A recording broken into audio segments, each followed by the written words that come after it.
Welcome to the November edition of the Cinetopia Radio Show and Podcast. I'm Amanda, your host, and on this show, our team has a lot of films to review and cover, including Emilia Pérez, directed by Jacques Audiard, Andrea Arnold's latest Bird, Sean Baker's Palme d'Or winning film Anora, and finally, the Vatican political thriller Conclave. Myself and Yulia Kovanova also head to Amsterdam to cover the International Documentary Festival Amsterdam, and I sit with Bonnie Cohen, director of White House Effect, and David Usui, director of Been Here, Stay Here, two really interesting filmmakers making films that cover the issue of climate crisis in a very distinct and unique way. All on the show, so stay tuned. It's our November show, and we're back with some regulars, some longtime regulars. Jim, you're back again. Good to hear from you. Good to see you. Yeah, I'm still alive. I'm still here. Yeah. Good. And we're also back with Simon. Simon, how are you?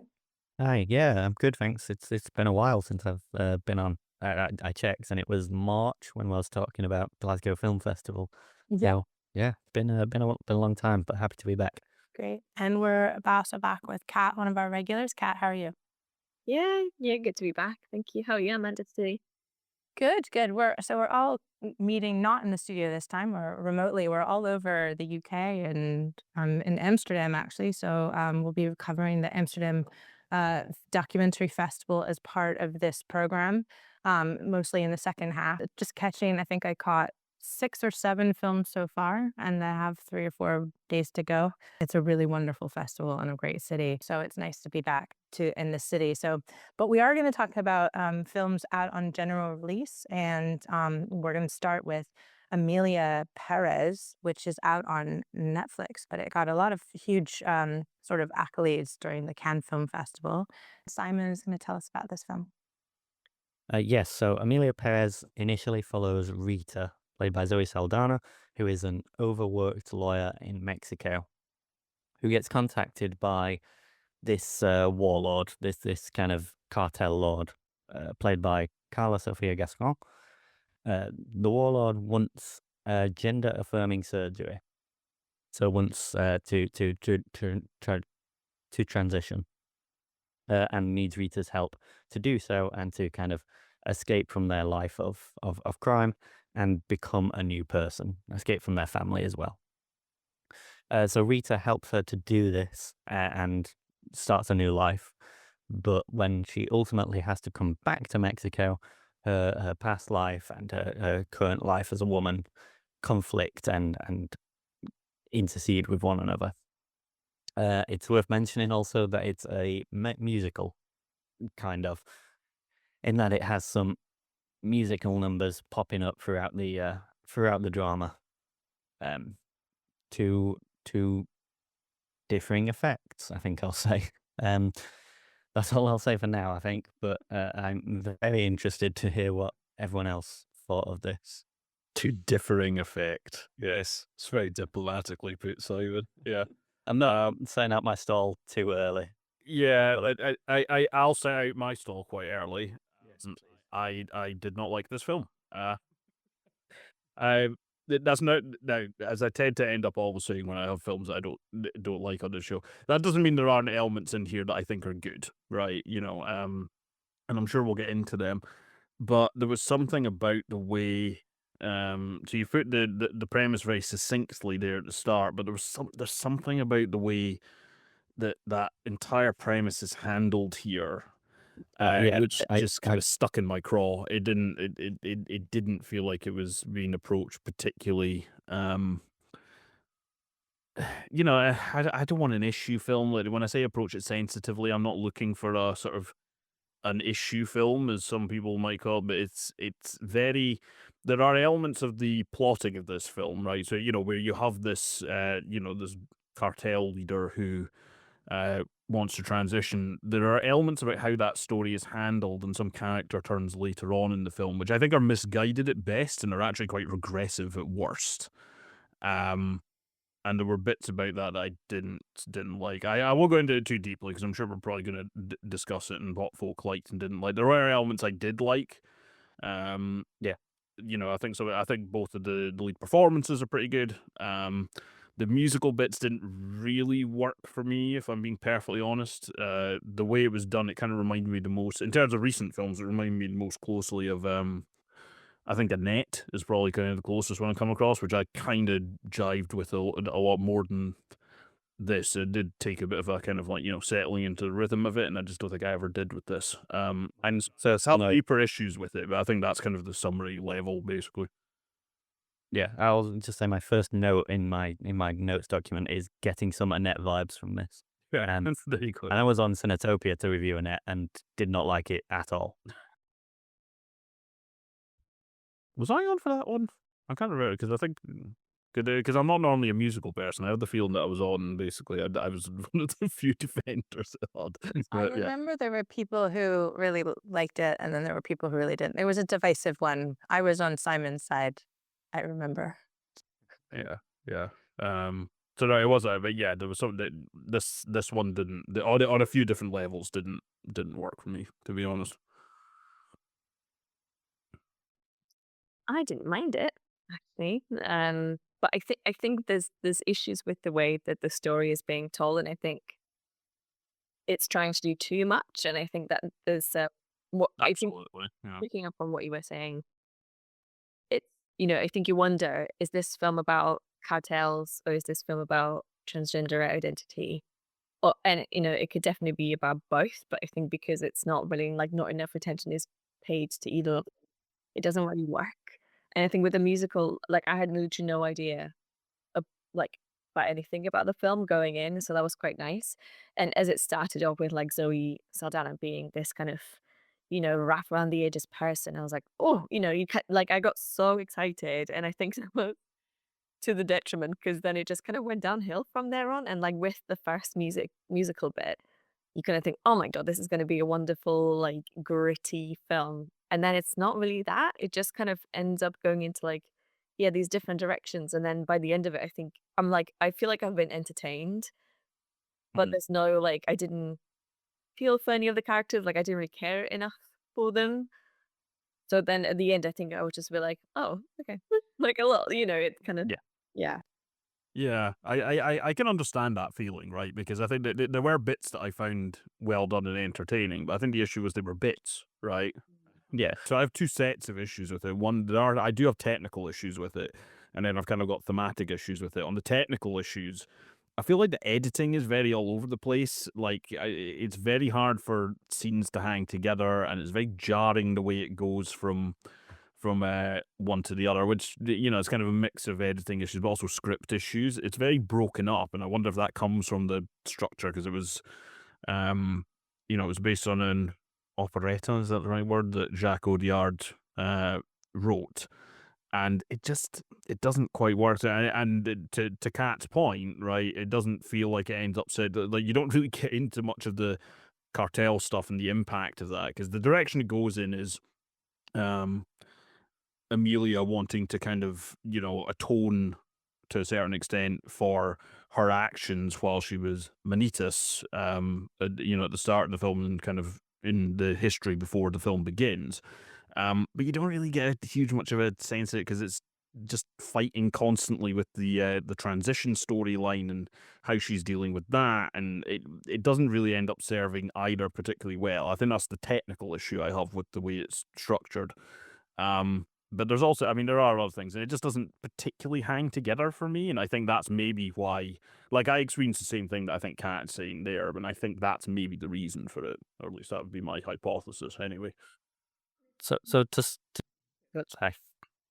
No, I was just going to say that I think one of the reasons why the cartel story isn't as impactful is because you don't get a sense of what Manitas was like. Like you kind of meet him and you're like, oh, this is a bad guy type of thing.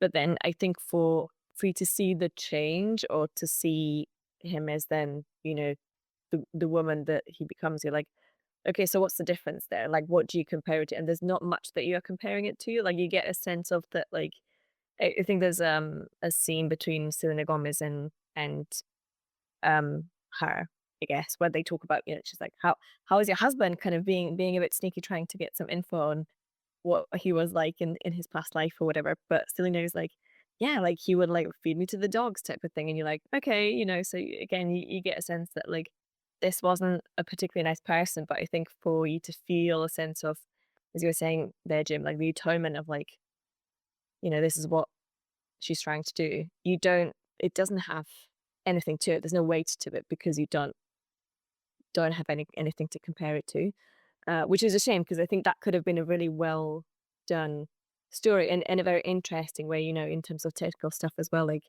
you could have just had more kind of, it could have been peppered throughout the film, I think, in terms of like, this is what he was like as a cartel lord, but you don't have any of that. So So yeah, I think you've both highlighted my main problem with the film, which is the almost total lack of cohesion throughout. Um, so on a narrative level, it's not cohesive in the viewpoints of its characters. So we start with this long section of Rita is the protagonist, helping out this warlord and finding doctors who can do the surgery. And then there's an abrupt shift from Rita to Emilia. And the film seems disinterested in weaving together their storylines. It basically just forgets Rita for a long period of the film until she comes back at the end, but as sort of secondary to the main Emilia storyline. So Zoe Saldana is very good, but is kind of ill-served by this narrative disjuncture. And then on a structural level, there's not enough cohesion in how it presents its musical parts. They just sort of pop up, and suddenly you've gone from, there's a scene at a dinner party in London in a restaurant that is really kind of representative of this, because it was going along and it's a really kind of dramatic scene where Zoe Saldana meets Emilia Pérez as a woman for the first time, and I was finding it really impactful and I was really involved. And then suddenly, like, the lights go dim and it turns into a musical number. I was like, I was enjoying that scene. Like, I was involved. And I felt like that about more or less every number. Like, they just come out of nowhere, and I found it quite jarring rather than immersive. I never fully tuned into the frequency, I think, of what it's trying to do. There are bits within the musical numbers that work well for me, right? In particular, I think I'm trying to remember the name of the song, but it's a scene later on where kind of like Zoe Saldana's dancing around kind of a charity dinner, right? And she's kind of like, having to go at basically the hypocrisy of the people there. And there's something about that, and a couple of other segments that she has where the camera work actually adds a lot to it, right? It's a very sort of like dynamic kind of presentation of this, and it felt reasonably inventive. It felt involving. The issue is, as we discussed, it's just, it doesn't really hang together scene to scene, or sometimes within scenes, to take Simon's example. So the bits that it does do well, it's just kind of, it's kind of grinds you down a bit, really. I mean, to be honest with you, before you get to that point, it's like, yeah, I appreciate this, but like, I've had to sit an hour and a half through a bunch of disjointed stuff to get here. Speaking of what it does well, I think Carla Sofia Gascon is really very good. I think she steals the scene whenever she's on screen, whether she's playing pre-transition or post-transition. She's got a terrific screen presence. Yeah, that's the note I've got exactly, actually. She does have excellent screen presence, I would say. But I think the character she's playing is fundamentally ill-conceived. And I want to talk about the transness of it for a minute, the transgender representation. Because, speaking as a cis person, I don't have experience of the trans experience. But to my mind, it's a very medicalized view of gender transition. So there's a real emphasis on the importance of gender-affirming surgery before Emilia feels able to live as herself. And part of that is also because she's a warlord before she transitions. But I don't know, this kind of really medicalized view of transition and gender didn't sit right with me, and didn't seem reflective of the kind of trans experience that I've seen represented elsewhere. Yeah, I definitely feel like I've seen this done better. I think to kind of like to take your issue there, which is an issue I had as well. I have other issues with the way that storyline is handled, but I think where what you've highlighted there intersects with what we've been talking about on a technical level is the other part of it is the we're talking about one character here, right, who is going through, as kind of implied by the whole thing, a transition. It never feels like that. It never feels like that. It feels like two completely distinct personalities, and the film kind of deals with it that way as well. And I think it's when you then think about where it goes later in the film, there are certain things that are then done in the performance which I find really troubling, and it kind of presented it almost as like it was almost kind of like a facade, like the post transition life was a facade and it could crack, and it just didn't sit right with me. And I there's an element of never ascribe to malice what can be put down to incompetence, right? I think basically, in terms of the way the film is structured and scripted and all the rest of it, I don't think there's any malicious intent there, but there was just the way it's been handled, it leaves the door open for malicious interpretation, and I think it's quite a regressive presentation that is then put forward later in the film. It didn't handle that well, and I think part of that comes from the stuff we were talking about on the technical level, about how disjointed it is and how disjointed the script and kind of scene to scene it is. But that's the impact it has on the message of the film, right? And I think to Kat's point from earlier, I think this film is dealing with so many flipping things that I don't think it really knows what it wants to say. Yeah, I think to speak to that point about the character feeling disjointed as well, there's a specific point where Emilia suddenly starts singing, as people do in this film, suddenly starts singing about feeling like half anti, half kingpin. And I was like, are you still half kingpin? Like, that hasn't come across in any way. No. She just never seems like the gangster after she transitions. Like you say, it seems like two totally different characters.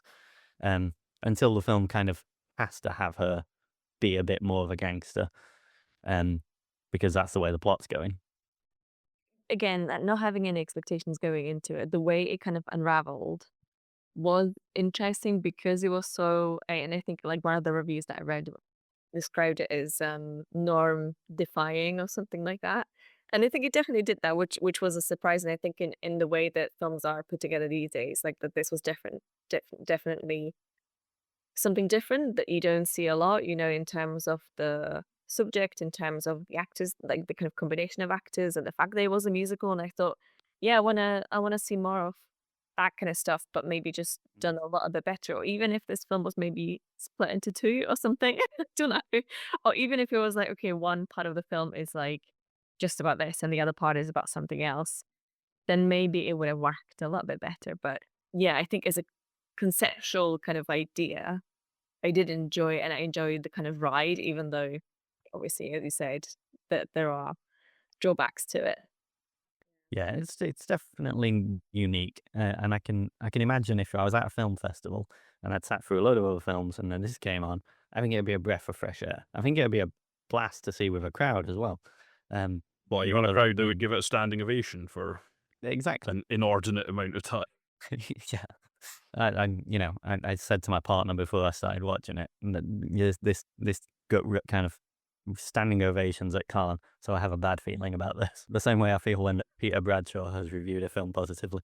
But I imagine it would be a blast to see with a crowd instead of on your own on my sofa. All right, and so that's Emilia Pérez. It's currently out on cinemas still, but also on Netflix. You catch it there.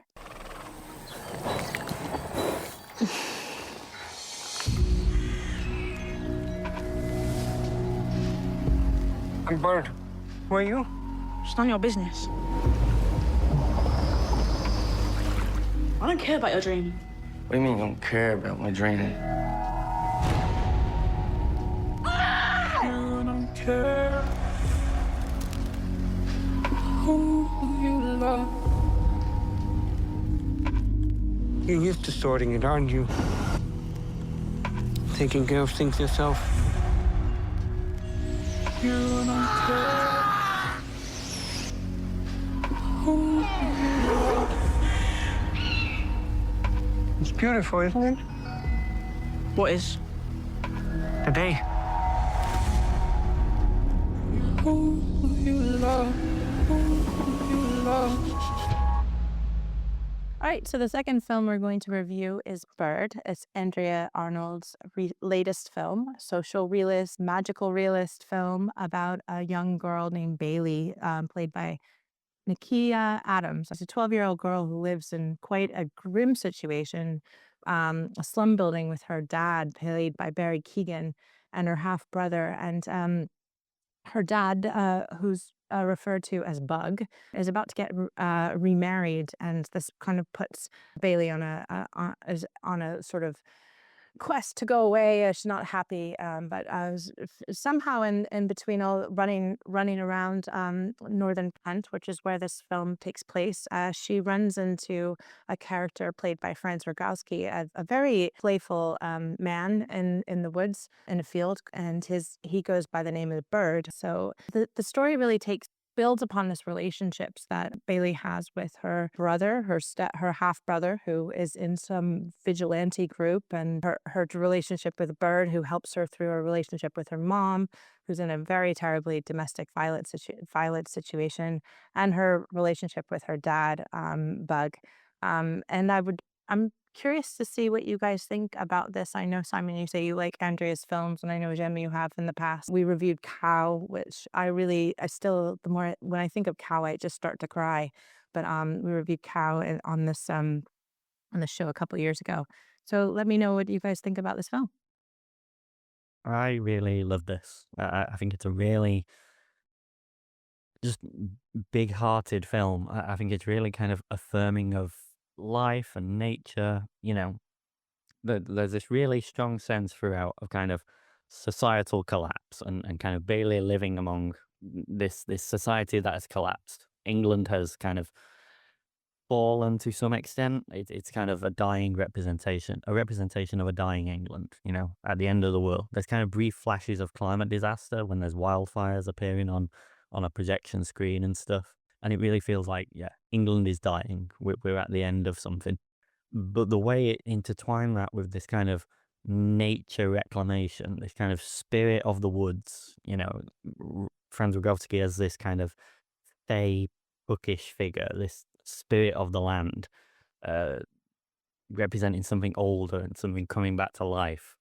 I just thought it was beautiful, and beautifully done.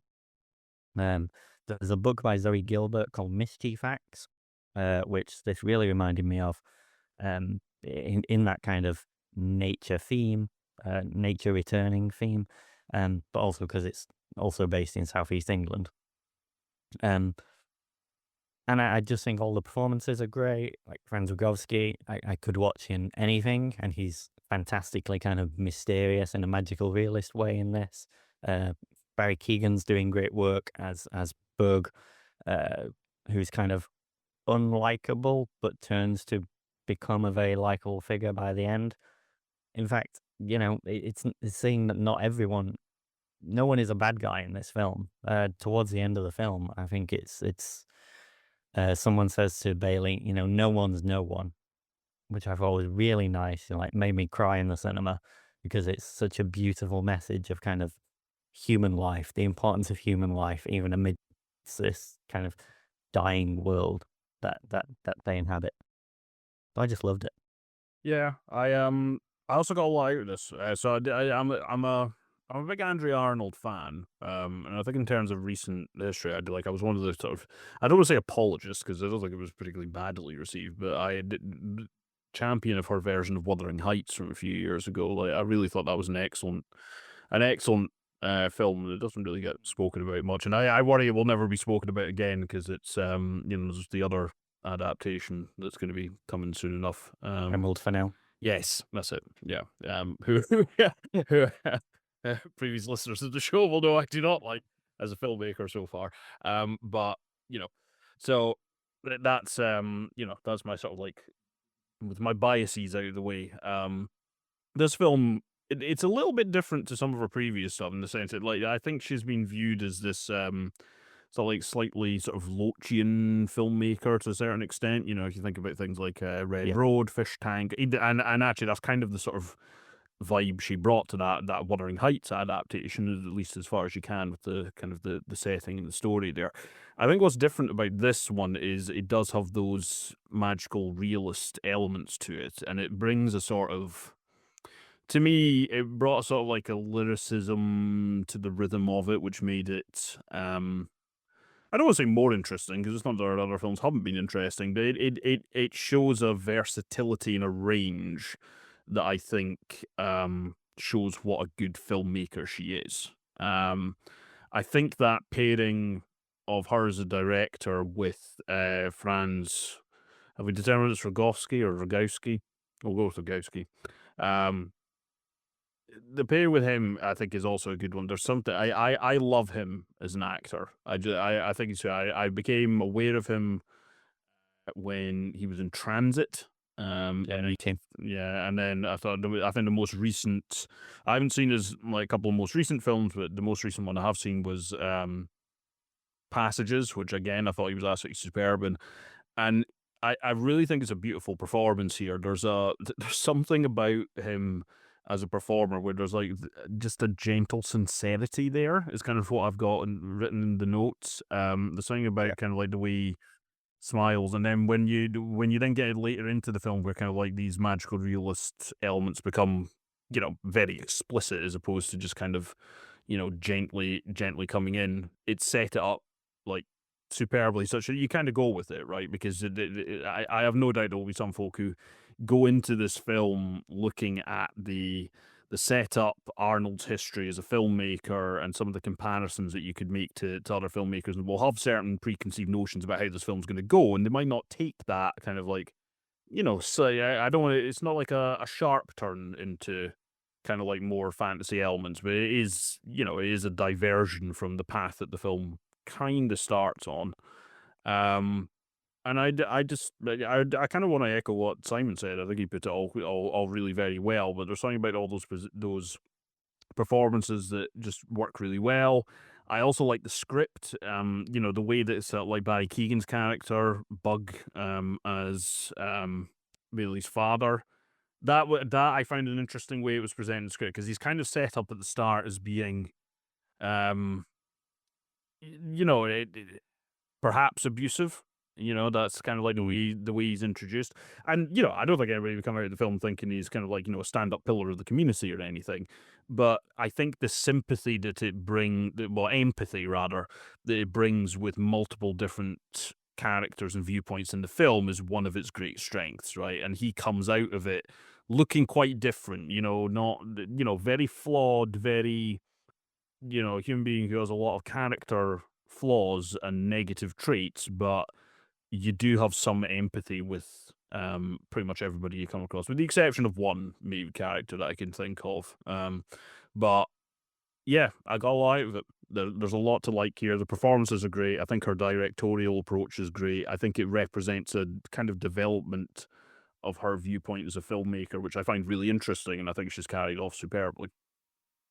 Yeah, I mean, I would also point out Barry Keoghan's performance specifically. I think I did not like, if we reviewed Banshees of Inisherin, and I really don't like that film. I didn't think he was a bad at his role, but I didn't particularly like his role there.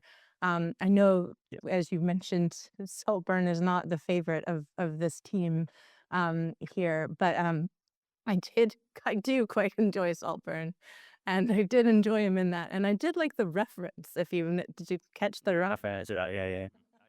I laughed out loud, and no one else listened much. Because I also like Andrea Arnold. We'll go on that, but I like her choice of music, and a lot, like even in Cow, I thought it was really interesting, her choice of music, and I like the music soundtrack in this film, and how it played very naturally into the film. But I thought Barry Keoghan was a great performance, and it's probably one of my favorites that I've seen he's done, and in this. And I didn't, as you say, you didn't really know what to expect, but I think as you continue to go on through the story, you sort of see where his role is with his family and with his children, and at his age, the responsibility he is attempting to sort of impart in his guidance, and I think you did, Simon, bring up the main thing for me is this connection to nature, and and that is just so what it does take us in this magical realist space outside of maybe just the social realist sort of thing that you would imagine it to be, like a Ken Loach film.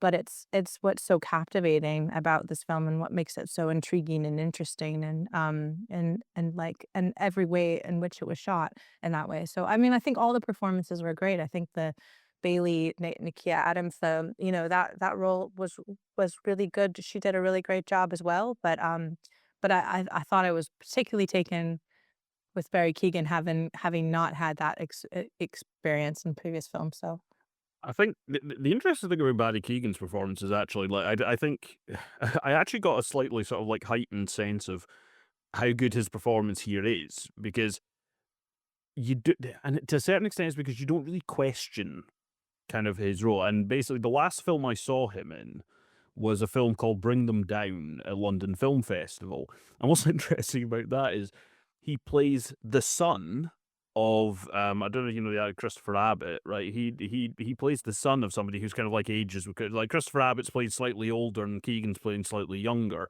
and I'm not 100% sure it kind of worked in that film. I think he maybe just appears that little bit too old. But the very fact that I watched that film and then this film, and I kind of bought him in both, it's kind of a testament to kind of like I think how good that both performances are, but particularly this latter one I think are in a bit of a low key way. I'm also glad you mentioned the music, Amanda, because on a slightly more flippant note, I've already mentioned this on social media. Right at the end of the film, Lucky Man by The Verve is described as dad music, right? And as somebody who likes that and is, as of about 3 years ago, a father, I felt personally attacked by that line when it's derisively described as dad music. But young dad music, that was the point. it's just when it comes to a bit, because what are you listening to dad music for? It's like, oh God.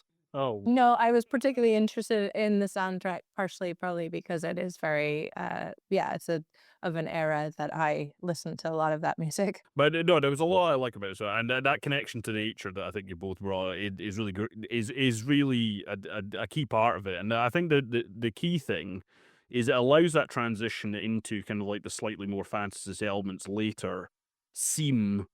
I described it like it doesn't feel like a sharp turn. It feels kind of like more like a sort of like, slight change in course. And I think that's because of the way it's set up. It's set up from the very opening shots, basically. The film knows exactly what it wants to do. There's no kind of like, to go to talk like that, to go to the Emilia Pérez discussion, it doesn't feel disjointed. It feels very skillfully put together. And I think that's one of the film's main strengths in making these kind of what could seem like disparate elements work together really well.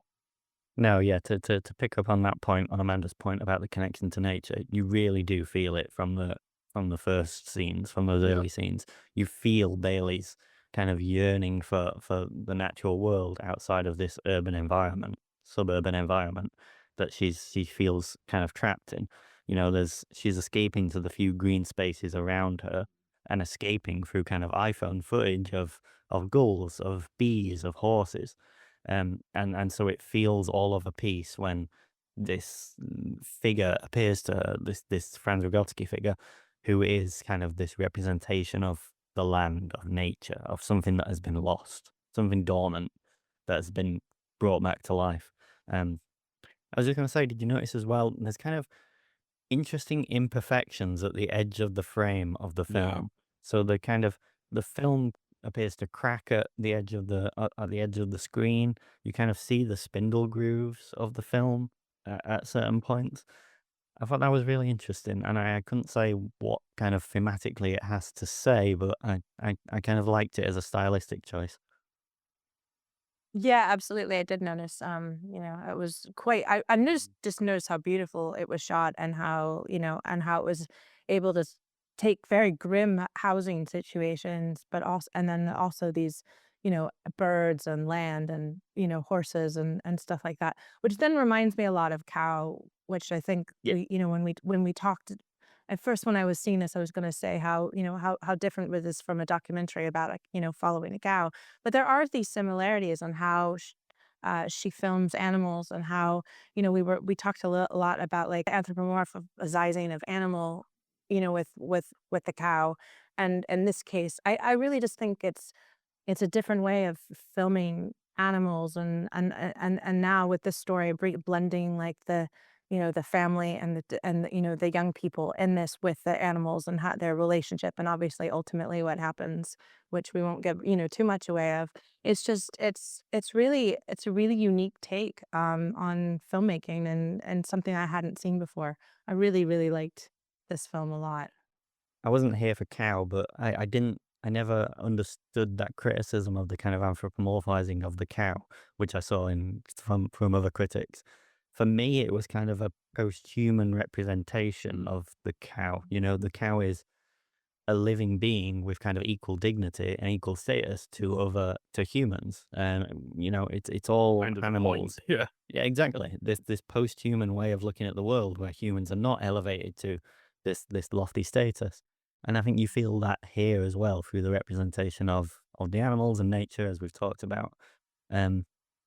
But yeah, also through the kind of affirmation of other people by the end of the film, of how everyone has dignity and everyone is treated with gentleness and respect. Well, that's Bird, and it's currently out in UK cinemas.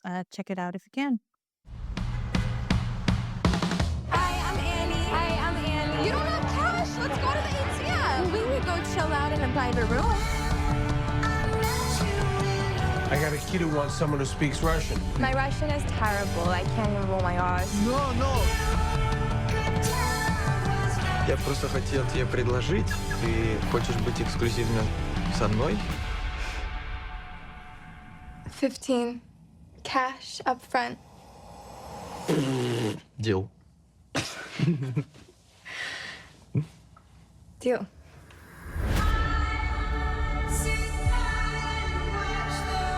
If I get married to an American, I wouldn't have to go back to Russia.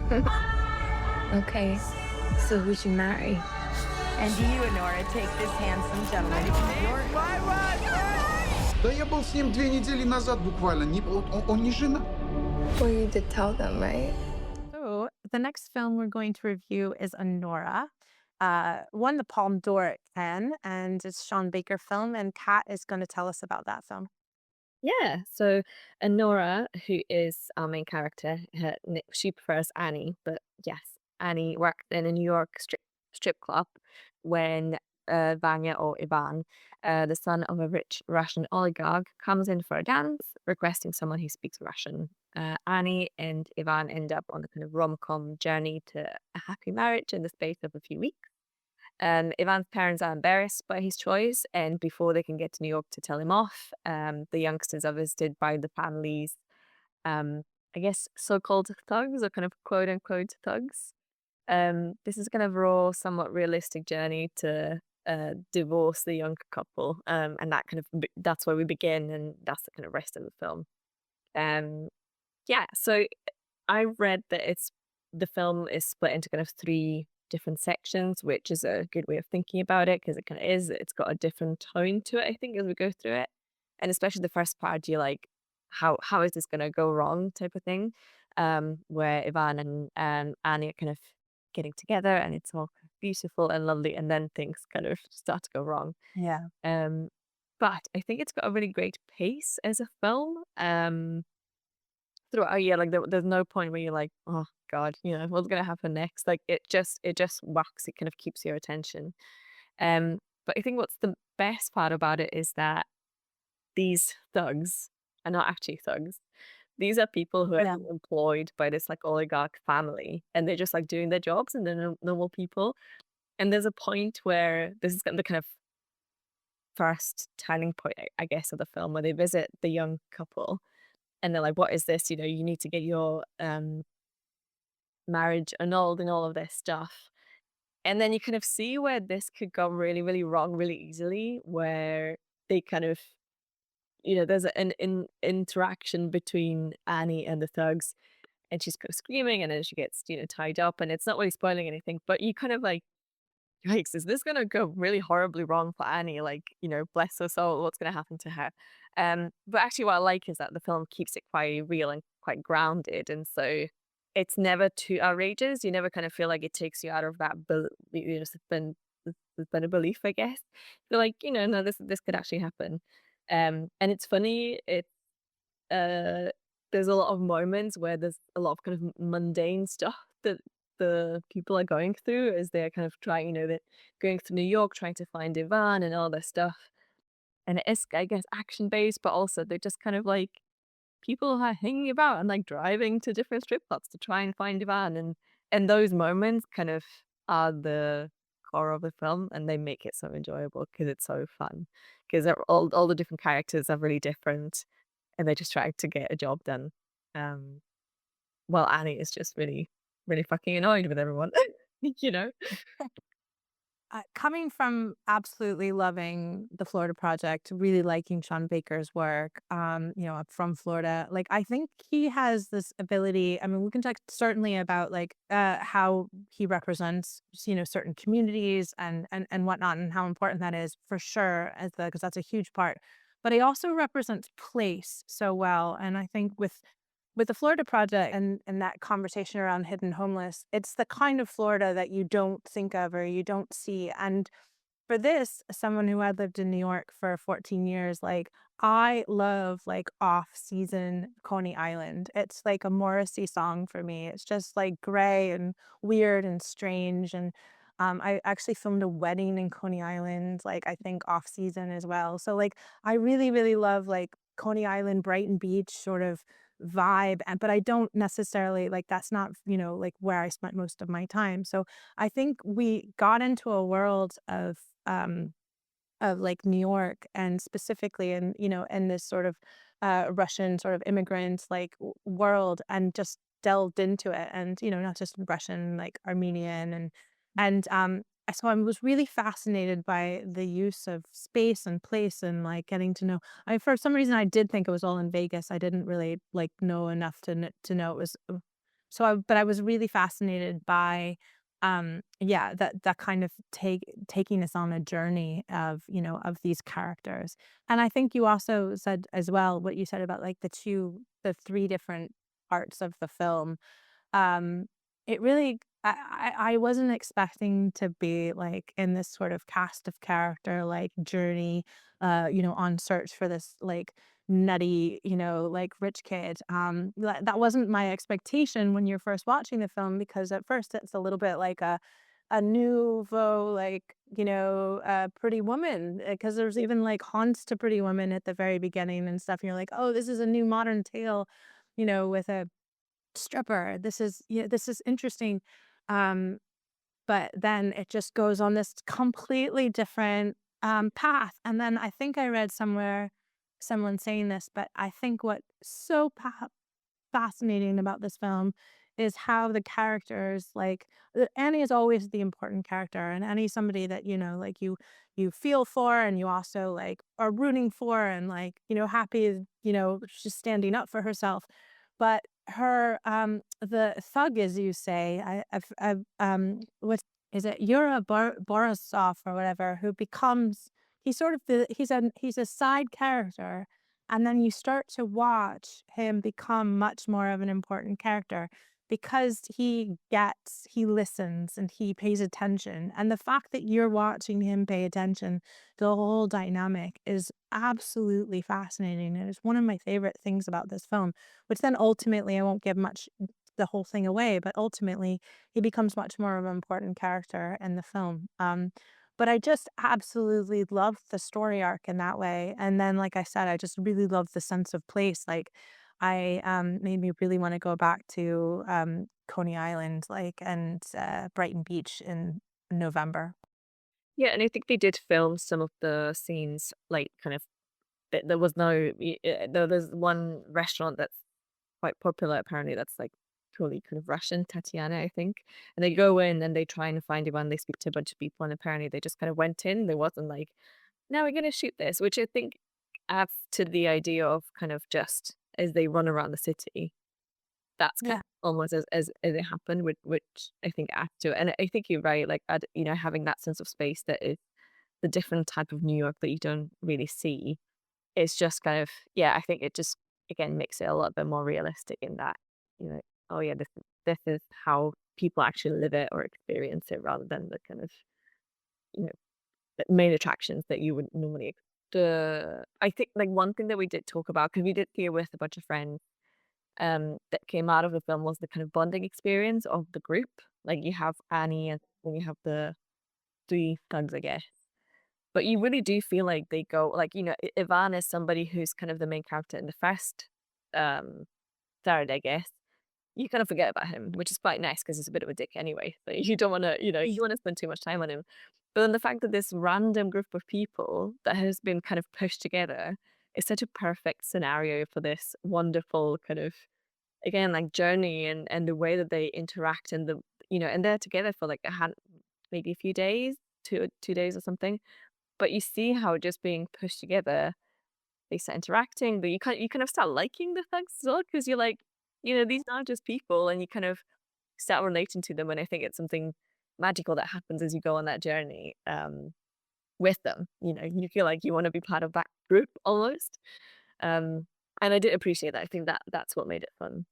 It has that road trip feeling in the sense that they're in a car, but they're not necessarily, well, I mean, I guess, and then I guess they take a couple planes, but I mean, it's this journey film where you get to know each other and like bond, but not necessarily bond. You're like forced to be sort of stuck in this space together. And that's not what I expected, like I said, but I do think that's the thing about, bringing life to characters, that like it's not the sense of bringing life to characters and making them real human beings, and and not, and I think that's what Sean Baker does so well in terms of like representing different communities, but also doing that through, Tangerine was, I think, all iPhone, so it's like the way things are shot, it's gorgeous, but it's also realistic and documentary like, and using often real people, like or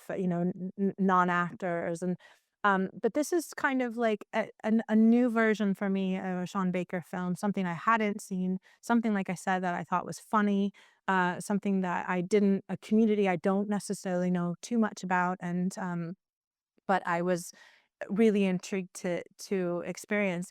And then I also have to say, just very it was really like the last scene for me was so powerful, and I was laughing, enjoying the film, but then all of a sudden, I was just completely moved, and it's the first time in a really long time that I've just sat in the cinema and just been in silence and really taken back by that last scene, that last performance. And I won't give anything away, but I just think it was quite beautiful.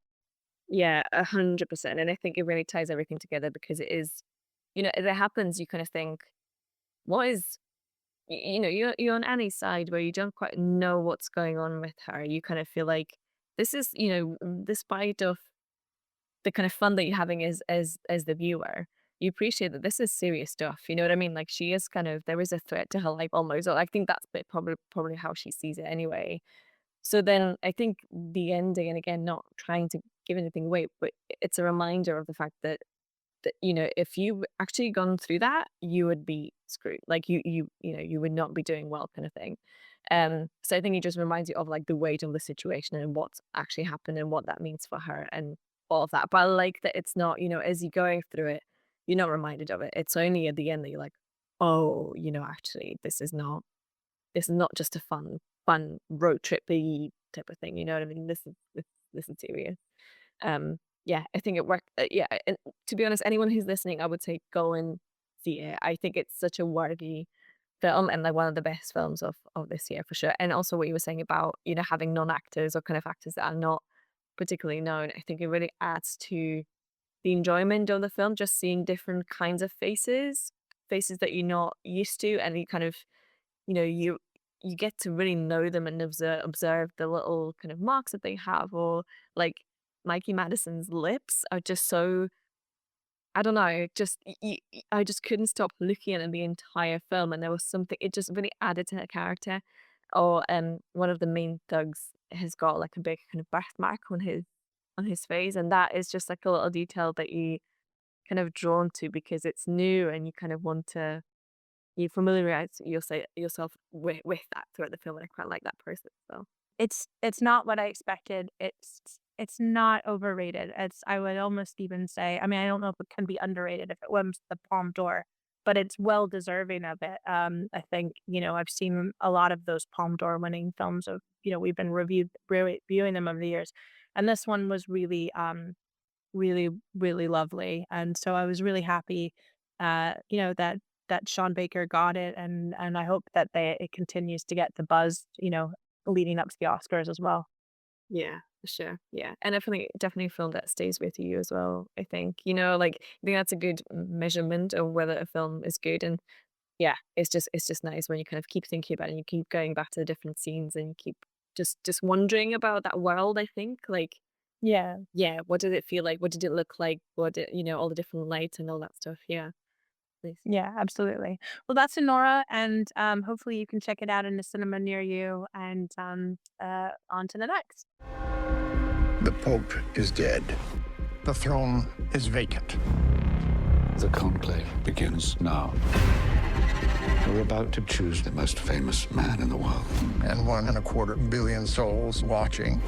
Let's say this is a pretty fair vision of hell. Well, don't be blasphemous, Ray. Hell arrives tomorrow when we bring in the cardinals. No sane man would want the papacy. Some of our colleagues seem to want it. Another cardinal has just turned up. He was never on our list. He has to be an imposter. You look anxious. Everything under control.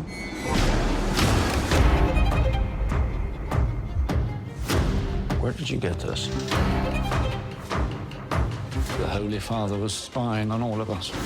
You should be careful, Thomas. So the next film we're going to review is Conclave. It's coming out, I believe, on the 27th of November. And Jim caught it at London Film Festival, didn't you, Jim? Yep. Mm-hmm. So I caught it at the Royal Festival Hall in London, slightly ahead of its US release, I think. So it's been out in the US for a while, and then it's going to be coming out here. But there were a few kind of like preview screenings as part of the whole kind of Odeon Limitless Cineworld Unlimited thing. And basically, the setup here is that the Pope has died, and there has been a conclave of the Dean of the College, a conclave of the College of Cardinals to pick a new Pope, right? And the Dean of the College of Cardinals is Thomas Lawrence, played by Ralph Fiennes, who is the main character here and who we kind of like basically, whose viewpoint we follow pretty much throughout the film. And they're varied, as you can imagine the setup, basically there's various different figures vying for influence, for the position, to put forward their viewpoint of what the Catholic Church should be and their grievances with, what the previous Pope was doing. I think that probably the main figures to mention there are probably John Lithgow as kind of like one of the sort of like reasonably kind of centrist figures, a more progressive figure in Stanley Tucci. And then there's a much more conservative cardinal from Venice who's kind of representing the more kind of like traditional swing of it. Another thing which is kind of like introduced quite early on is another character who's the Cardinal Kabul, which sounds about as bizarre as you might think, who basically nobody knew about and has arrived to be included in the voting. So basically, the film follows the various little kind of machinations and schemes and elements of intrigue that pop up throughout this process of holding the conclave and trying to pick the new Pope. And you get revelations and it twists and it turns and it's quite camp in some ways, but I think it also has a lot to say, actually, and I think we'll get into that. I'll open up to other people. I'm not going to kind of go into it. I have a lot to say about the way the film does these things, but that's basically the setup. It's a sort of a semi-political sort of intrigue thriller around picking a new Pope. Yeah, I think it's beautiful. I think it's especially in comparison to something like Emilia Pérez, where they've tried to do so much in that film. I think Conclave is a good example where you stick to one thing, but you go deeper and you kind of explore all of it different.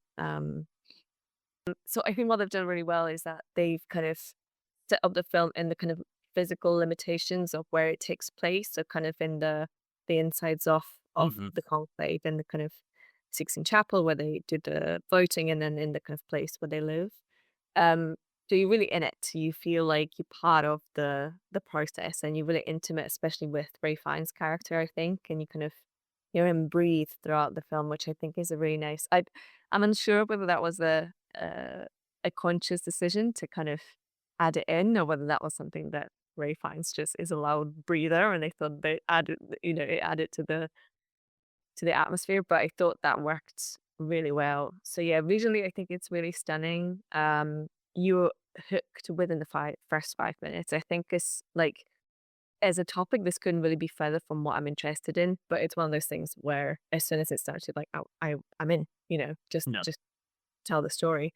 Yeah, I think thematically it really works together as well. Again, like this kind of one theme of Ray Fiennes' kind of speech that he does at the beginning of the voting, and I think people, like characters, keep referring back to it as we go through it. And I think it just, really well wrapped up. And I think by the end, you just kind of have a sense of like you've seen a true piece of art. And it works. It works really well. I'm with you, Kat, on the I had no interest in seeing this film. This is not my topic that I thought would be interesting. Perhaps, the actors, maybe. But I am surprised how entertained I was by this film and how it got me in. And also, there was quite I really enjoyed how the audience was like laughing throughout, like how funny some moments were. And yet it's supposed to be so political and, conniving and thriller, but yet it was funny. So like in certain parts where like listening to the audience laugh out loud, like in an Edinburgh audience, mind you, which is not the loudest audience that you get, was really fun. And I don't know, I don't know why I'm so intrigued by these cardinals, but I am, and I don't know what this director has done to make it so, like interesting and intriguing, and I guess, as you said, camp, but like sexy kind of. I don't know. It's weird. It's wrong. You're gonna end up on the Blu-ray box with all like that. That's. I'm going to try and get on the Blu-ray box now because it's wildly entertaining. Like, film of the year, I absolutely adored. Yeah, I just think it's a terrific kind of return to these kind of thrillers of the 90s. It feels like an old style dialogue-driven thriller, kind of Game of Thronesy intrigue, but set in the Vatican. To kind of speak to what you and Kat have said, Amanda, that you didn't have any interest in the subject matter. I'm fascinated by the Catholic Church. I went to Italy earlier this year, and we went to the Vatican and just looked around it, and went to all the tat shops and looked at the calendars of Pope Francis and whatnot. Because I'm kind of fascinated by that extravagance, I guess, that maximalism of Catholicism, and how it so quickly can be interpreted as you said, Jim, as camp. So there's a fascinating essay that I'd encourage people to look up by John Paul Brammer, which is a review of this film on his Substack, that talks about the kind of campness of it and the kind of drag race-ness of the whole thing, of these people in extravagant robes, being extravagant and making dramatic revelations and being at each other's throats. So I just loved it. It's kind of pulpy, but wildly entertaining. And all the performances are great. Ray Fiennes is kind of terrific as this person torn by doubt, and Stanley Tucci is very good as the kind of cool-headed liberal who is kind of having trouble reconciling some of his beliefs, I think, with those of the other candidates for Pope. But there's this kind of undertone of what we see in all elections these days, and the recent US election included, of kind of the forces of conservatism on one side pulling in one direction, and the forces of kind of liberalism on the other side attempting to make a more progressive choice. If I had to criticize it, I'd say that I think some of the more progressive elements are unrealistic for the actual Catholic Church. I think to kind of soften the characters, they've perhaps made them more progressive than I can imagine an actual cardinal in the Catholic Church being. But I didn't mind it because it was in this pulpy, entertaining context. So it really worked for me. Yeah, I like this a lot. So in contrast, I think to Amanda and Kat, I would be reasonably interested in the subject, and the reason for that partially is, so I identify pretty strongly as an atheist, but my wife's kind of family background history is Catholic, so I was actually married in a Catholic ceremony in Italy, and rather hilariously, because I'm an atheist, it was termed by the local priest as a matrimonio misto, a mixed marriage, which to this day I still find kind of hilarious, to be honest. But my wife's an art historian, so like I've been in a lot of Catholic a lot of Catholic churches looking at a lot of art, right? And I find it interesting the way this film chooses to present the Catholic Church, and I think this partially speaks a little bit, I think, to why it is engrossing as it is, right? Because there are those kind of like the surface elements about how it's executed and, the performance and all the rest that really draw you in. But I think what's interesting about this is it doesn't have this kind of austere, backwards looking view of the Catholic Church as the institution, defined by its, art that are pieces of that are worship focused and all this like amazing kind of like art history and stuff that kind of like goes back centuries with the Catholic Church.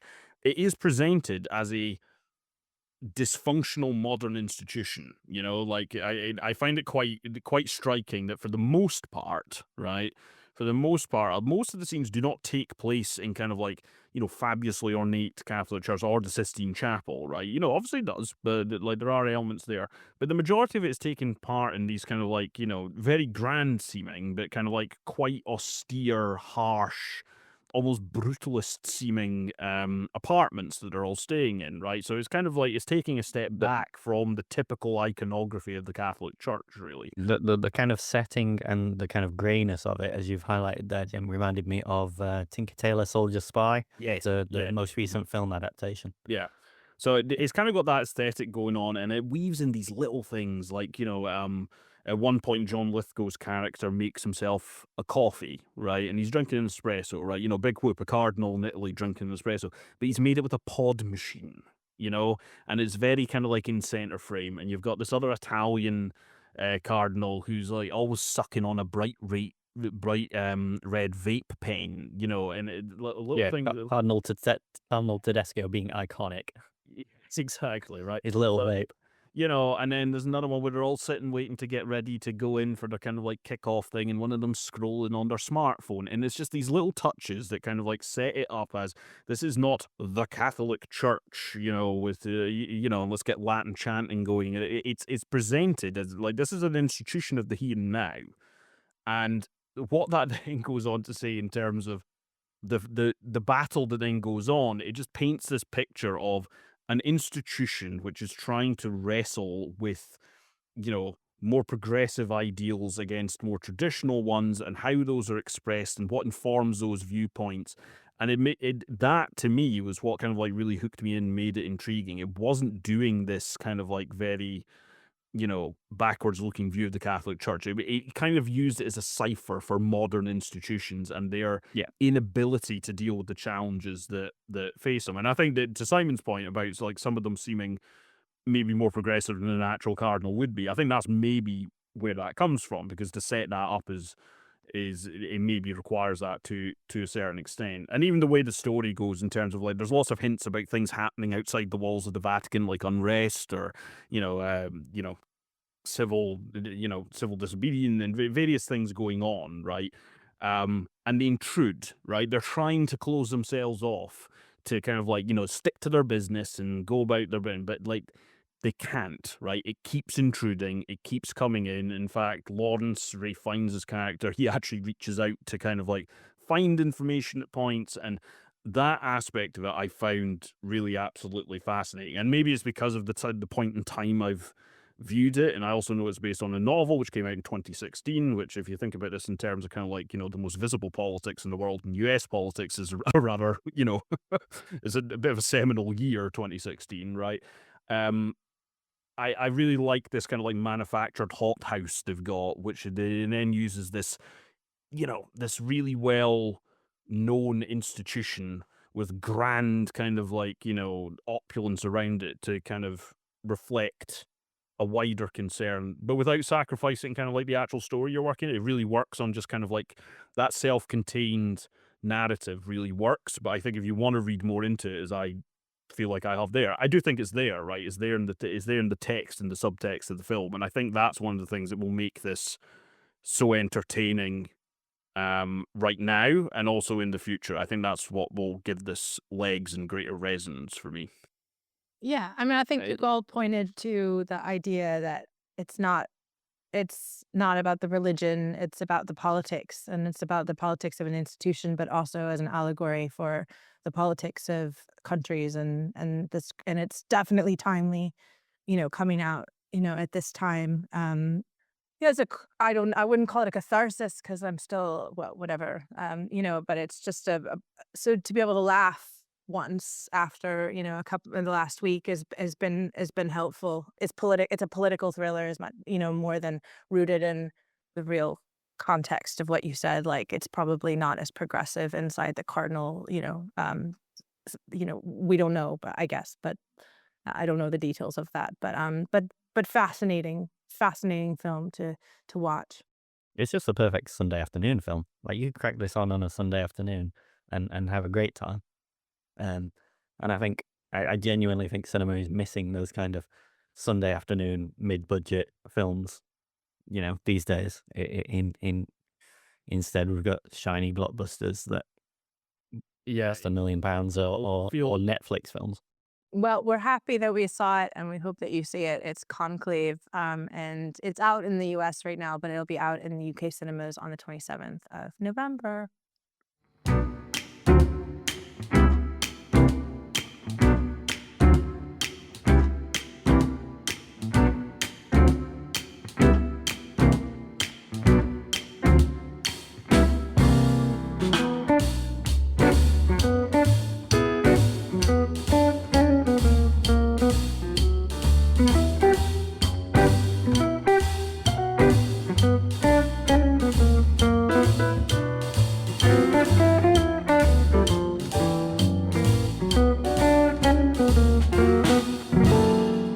Okay, and we're back, and I've been here at Amsterdam for the past week, and actually been joined with a colleague, Yulia Kovanova.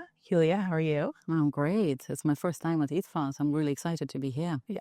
So together we've really covered a lot of ground in terms of films and industry events and whatnot, and we're sitting right in the middle of ITA, which is sort of IDFA Central, in the center of Amsterdam. And we're going to talk about 3 films, and then we're going to be doing 2 interviews, of course, through the show. But we're going to start with one of our favorites, because we did show one of his films as part of Cinescapes, Architecton, Victor Kavakovsky, right? Victor Kavakovsky, that's right. Yulia can help me with my pronunciation. Yulia, like, you and I saw this together in the iCinema, beautiful, beautiful space. Tell us what this film is. Can you give us an overview of what this film is? Absolutely. It's kind of can be a little bit difficult to describe, but because it's something that you really have to experience, and it's very much visual storytelling. So this is where Victor Kavakovsky is really strong. And what we're looking at, we're looking obviously architecture, but also thinking about stone, and thinking about the sort of the transience of today's architecture and the kind of buildings that we have. Knowing that, centuries ago we would build something and that lasts for centuries and centuries and generations. And today, concrete is used a lot. And as we learned, those buildings often enough only last for 40 years and then destroyed. So just thinking about this sort of transience of the buildings and the stone kind of more generally. Yeah, and he has a really unique filmmaking style for people who don't know. So a lot of it is, there's absolutely, usually, but in this case, there's a little bit in the end, no dialogue. So sort of, what can we sort of describe what like what the film is like. He's also we went to his master class as a so his background preeminently is in cinematography before he became this director as well.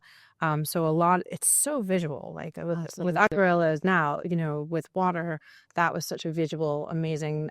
But this one is such a visual, and just little minutia of stones and stuff. It's just incredible. Absolutely. And he's such a master at, cinematography and being able to capture things and find really innovative solutions. So for every film, he invents something that's maybe hasn't been done before. And this is really incredible. And indeed, the masterclass was absolutely fantastic. I think it was 2-hour masterclass. And we sort of got a little bit of an insight into the film even before we went to see it. So and it all happened on the same day, right? Yeah. We went to see, so that was really gorgeous. And I'm a big fan of visual storytelling and sort of less of a kind of dialogue. He does indeed have a little bit of a dialogue on this film, and he appears in it himself. But yeah, it's telling the story of something that cannot speak. We're thinking stone, we're thinking buildings, we're thinking ruins. And I think he's doing it really, really successfully. So we are seeing sort of 3 kind of lines. So we see the story of sort of stone and concrete. We see the architect, Italian architect, who has very unusual views on the architecture. And then we see a person who is sort of, what are they called? Putting stones so that they balancing the stones. So this kind of 3 lines. And the architect was really interesting. So he's already quite an old Italian architect, and Victor Kosakowski spoke with 100 top architects in the world, and asking them about what they think about the fact that we now build buildings that hardly last. And he apparently was the only architect that agreed, with this idea, and felt really sorry about the state of, this kind of transient architecture. Mm-hmm. And I mean, like you said, all these different sort of ways of seeing stones, and sort of the idea of stones being alive as well. So that was something that was something you talked about. And there's this one part of the film where you're watching stones get wet and dance, and it's to this music that's just almost playful, where some of it's more intense and whatnot. His soundtracks are also quite incredible, with Aquarella, there's all this heavy metal sort of, which I'm not a heavy metal person, but for some reason I liked it with the with the water. And this one just has such a unique soundtrack, but with this very specific scene, it's it's almost like watching stones dance and play with each other. I mean, it's so gorgeous. It's probably one of the more beautiful scenes in a film I've ever seen. Absolutely, I agree with you. This is the scene that really stayed in me, and I think it'll stay there forever. And often enough, time passes and you forget what the film might be exactly about, but then you have the flashes, and this will definitely stay as one of those beautiful flashes. The music, what's what we're seeing on the screen.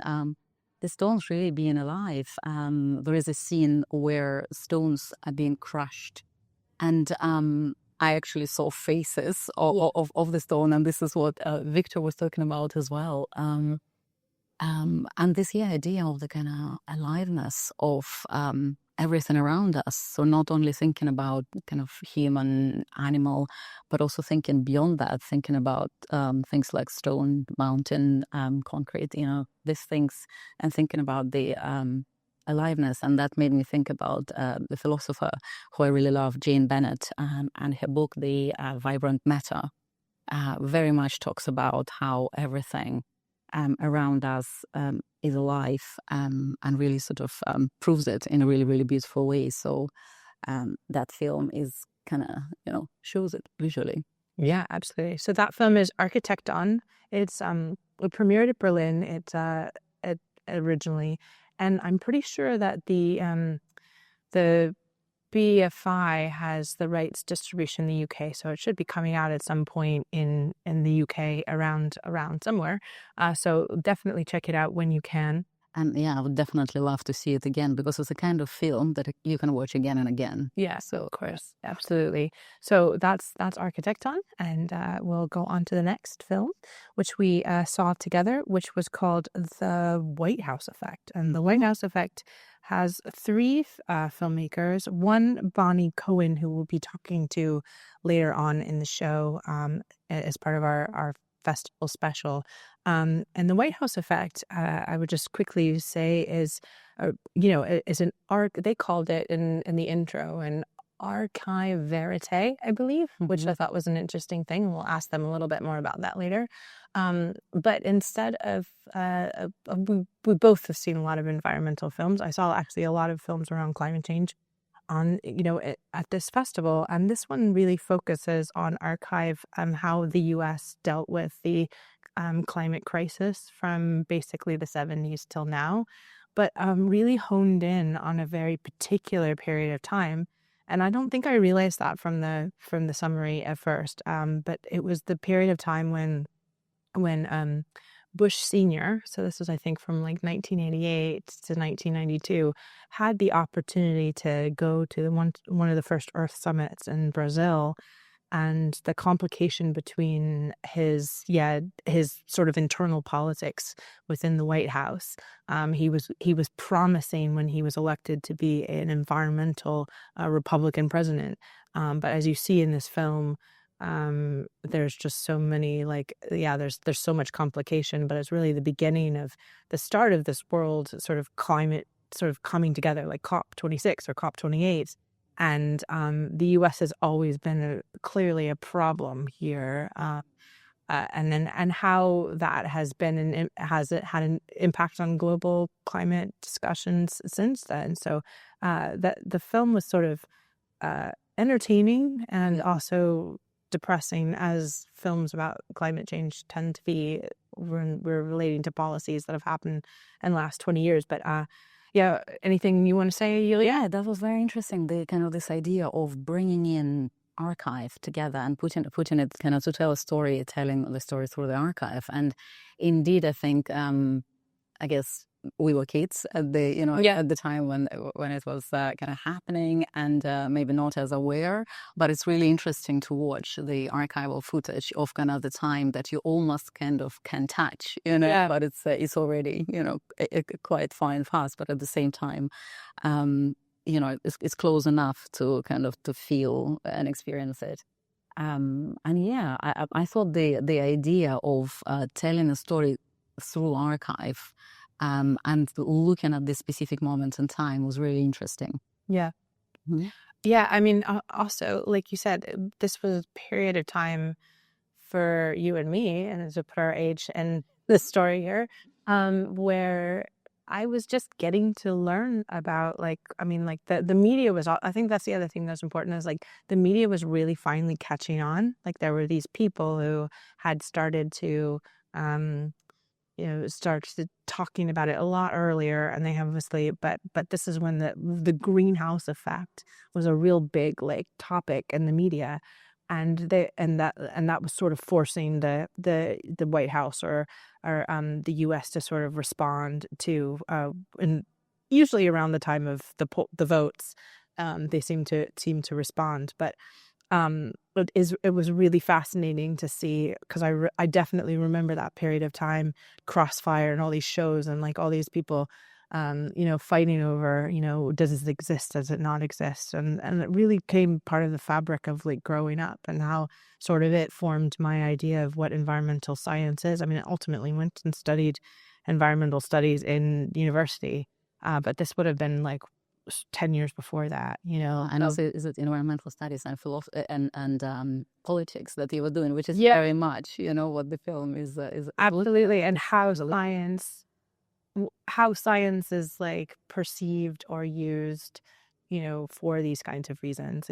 How you can always say there's a degree of uncertainty.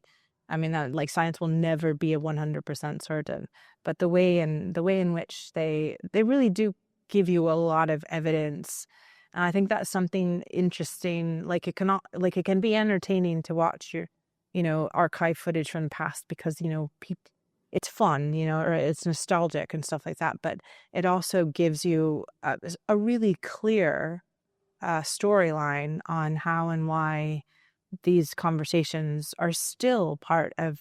I mean, today there's still people who who would say that's junk science or try to make arguments against it. It's almost like you can manipulate any, any argument. And as you're saying, within science, they never can say something, 100%. So then there is this small percentage that people know how to kind of go for and do something with. It also also when we're talking about nostalgia, like when I think about growing up and thinking about like what the environment, I do always think about that Exxon Valdez and being like such an important thing. And I do remember like the shots of the bird and the otter and, covered in oil. And I mean, it's still to this day is so haunting to have to like re-see that. And so, yeah, it's just sort of a really fascinating way of taking the climate crisis, talking about it today. There's clearly massive connections to the current situation, with the U.S. and now with the new administration. It's quite frightening. But I think it's a really educational piece. So it'll be nice to ask the filmmakers what they think about what their motive is for audience. And indeed, it came out at such a pertinent time. Yeah, and obviously they've been working on the film before. Yeah, we knew the outcome of the election. So, really kind of perfect time and indeed educational. And I think it's really needed for some people to kind of to clarify what's going on and what is the relationship between environmental protection and politics. So yeah. So when we come back, we will be talking with the filmmakers of The White House Effect.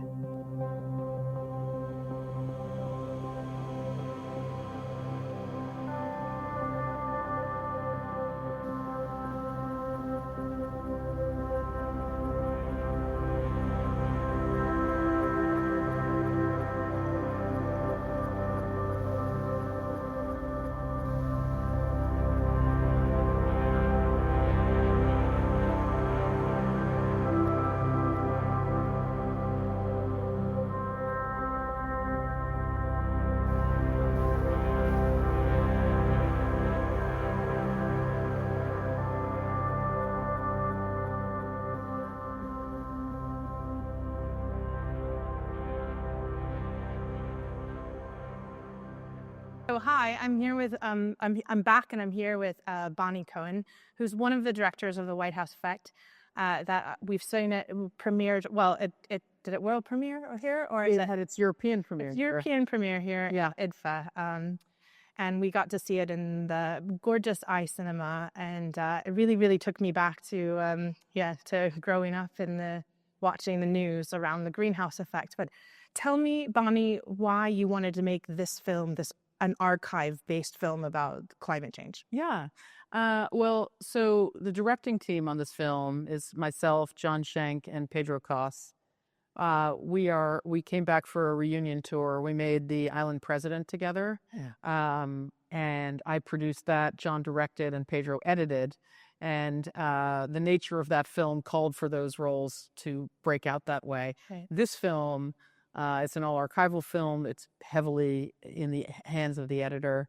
And we decided to sort of work as a cohort of directors because the task was just kind of insurmountable at first. We've made, this is our third climate film. John and I, as I said, we made The Island President, and that was followed in 2017 by an inconvenient sequel with Al Gore. And we care very deeply about all the issues that face us around the climate crisis. And we talked a lot together about what kind of film we could spend our time making that could really move the needle. And it felt to us that, the climate hero model, which was the model for our previous two climate films, has its place, and it gives people hope, and it shows what the individual can do and how brave you can be in coming forward and standing up for your country or the world, and moving the needle that way, and in educating the rest of the world from a platform, almost like the Lorax. Yeah. In this case, we thought that diving back into history in an archival context, we called it archival verite, sinking you into an immersive experience of this particular period of time, and I can tell you why we chose that particular period, could have sort of an irrefutable argument to it. There are no experts intervening. We're not chasing something contemporary, but in fact just looking at this historical period of time where you can have the experience of where you were at that moment and see a reflection of yourself back, in this case as an American, to sort of, see what role you played in the context of everything that was going on between 1988 and 1992, which was a very specific moment for the climate. Yeah. And I mean, like I said, I was growing up, like probably first when I was starting to pay attention to what politics was right at that time, but I didn't know Al Gore in that role, like knew him more in, as a vice president and in The Inconvenient Truth, which I remember seeing. You did say, but why is that period of time so important? Why? Because as we were going like starting from the 70s, and so I thought we were kind of going to go, but then we really focused on that period of time, and I found it fascinating. But why did you find that was such an important part to focus most of your film on? Yeah, we had actually read an article by a journalist named Nathaniel Rich. He had written a piece called Losing Earth for the New York Times Magazine, which he then subsequently turned into a book. And it focuses on that exact period, 1988 to 1992, because as you see in the film, there are a number of things that kind of coalesce in that 4-year time frame. There was a terrible drought in the country, in the United States, in 1988. All the climate science was starting to become really obvious, and there were congressional hearings at that time around the significance of the greenhouse effect and what scientists had discovered. So the science was in. And third, there was a moment in politics where both candidates in the 1988 presidential race, George Bush and Michael Dukakis, Republican and Democrat, both ran as a pro-environmental candidate. So it was a fascinating time to see this opportunity for the American people, where a window was open for a short period, and we could have done the right thing. And the drama of the film is that we had that opportunity, and we didn't do right by the climate. Yeah, absolutely. And also, I think also an interesting time because, and I don't know if it was slightly before or after, but, I saw like Crossfire. And so you're starting to see this kind of C-SPAN and 24/7 television that is purposely trying to get you to have a polarized one view or the other, or just even Rush Limbaugh. So it's like, it seems like it's coming, like you did have a lot of focus on, the news. And well, we first have a focus on the news disseminating information. Yeah. And that starts to shift and change as the climate crisis becomes a political, sort of claims a political identity. Yeah. And then disinformation starts to seep in, and radio broadcasters and television broadcasters start to take that on. It starts to become this thing that everybody agreed about becomes a fight and a struggle. And we were really interested in that. When was the moment when the disinformation sort of seeped into this? Yeah. And how was it co-opted by the media? And then how did it then transmit into the living rooms of the American public? Yeah. And it did feel like the beginning of that period of time when that happened. It was amazing and interesting to see. I'm obsessed with archive. Both Yulia and I have made archive films together. It's a great deal of work to find that much material, though, and to find that much quality material, and to keep that, which keeps you quite, and it's also a lot of money to license that. So tell me a little bit about your process of the archive research that you did. So we worked with these terrific archival producers, Gideon Kennedy and Rich Remsburg. We'd worked with them in the past on other films in a much smaller capacity. This was, they became producers on the film because they were going to be hunting for very specific things that we were looking for. We ended up amassing about between about 15,000 video clips across a multitude of sources that were in these different buckets. There was news media, there was politics, there were the presidential libraries, there were, private collections. Like one of our producers in New York found a guy who used to be a publicist for Exxon, and he had all these tapes in his, garage that he hadn't looked at since the 80s.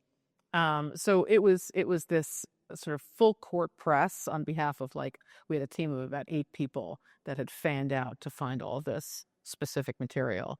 It took almost 3 years to find it all. Yes, it's expensive. We did a combination of licensing materials, but also we had a very solid fair use attorney working with us. Okay. And we have a very solid fair use argument for the film. Yeah. Not everything, of course, fits into that for all the reasons that, I could give a dissertation on fair use, but you have to be able to make a solid claim in order to use the footage for free. I would say maybe half the footage in the film, a third to a half of the footage in the film was able to be fair used, but that we had a very high, from the beginning, a very high archival licensing budget. And we raised those funds from a lot of private sources that, people who were incredibly interested in the environment. Yeah. It's amazing to see. For me, maybe again, because I love archive film and I love sort of watching the nostalgia of that period of time. It really did help me learn a lot more about the history of American politics connected with the climate crisis. And I learned a ton. What is your ambition for the kind of audience that you want to, and what do you want that audience to get out of this film?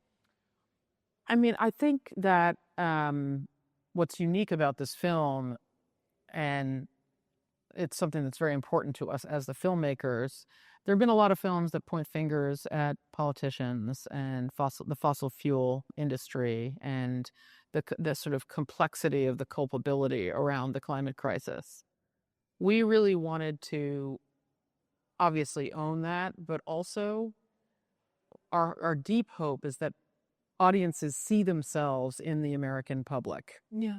And that's why there's so much opportunity to see, man on the street interviews and people in their living rooms absorbing information. We basically use the American public as one of the main characters of the film. And the takeaway should be, our hope is that the takeaway is, I see myself in these people. Oh my God, I lived through that period of time. I don't remember these 3 things coming together: the climate, the greenhouse effect, the campaign, the drought. And once we put all of those things together and you remember being a person, an American citizen in that time period, you start to feel something really personal. Yeah. And, we're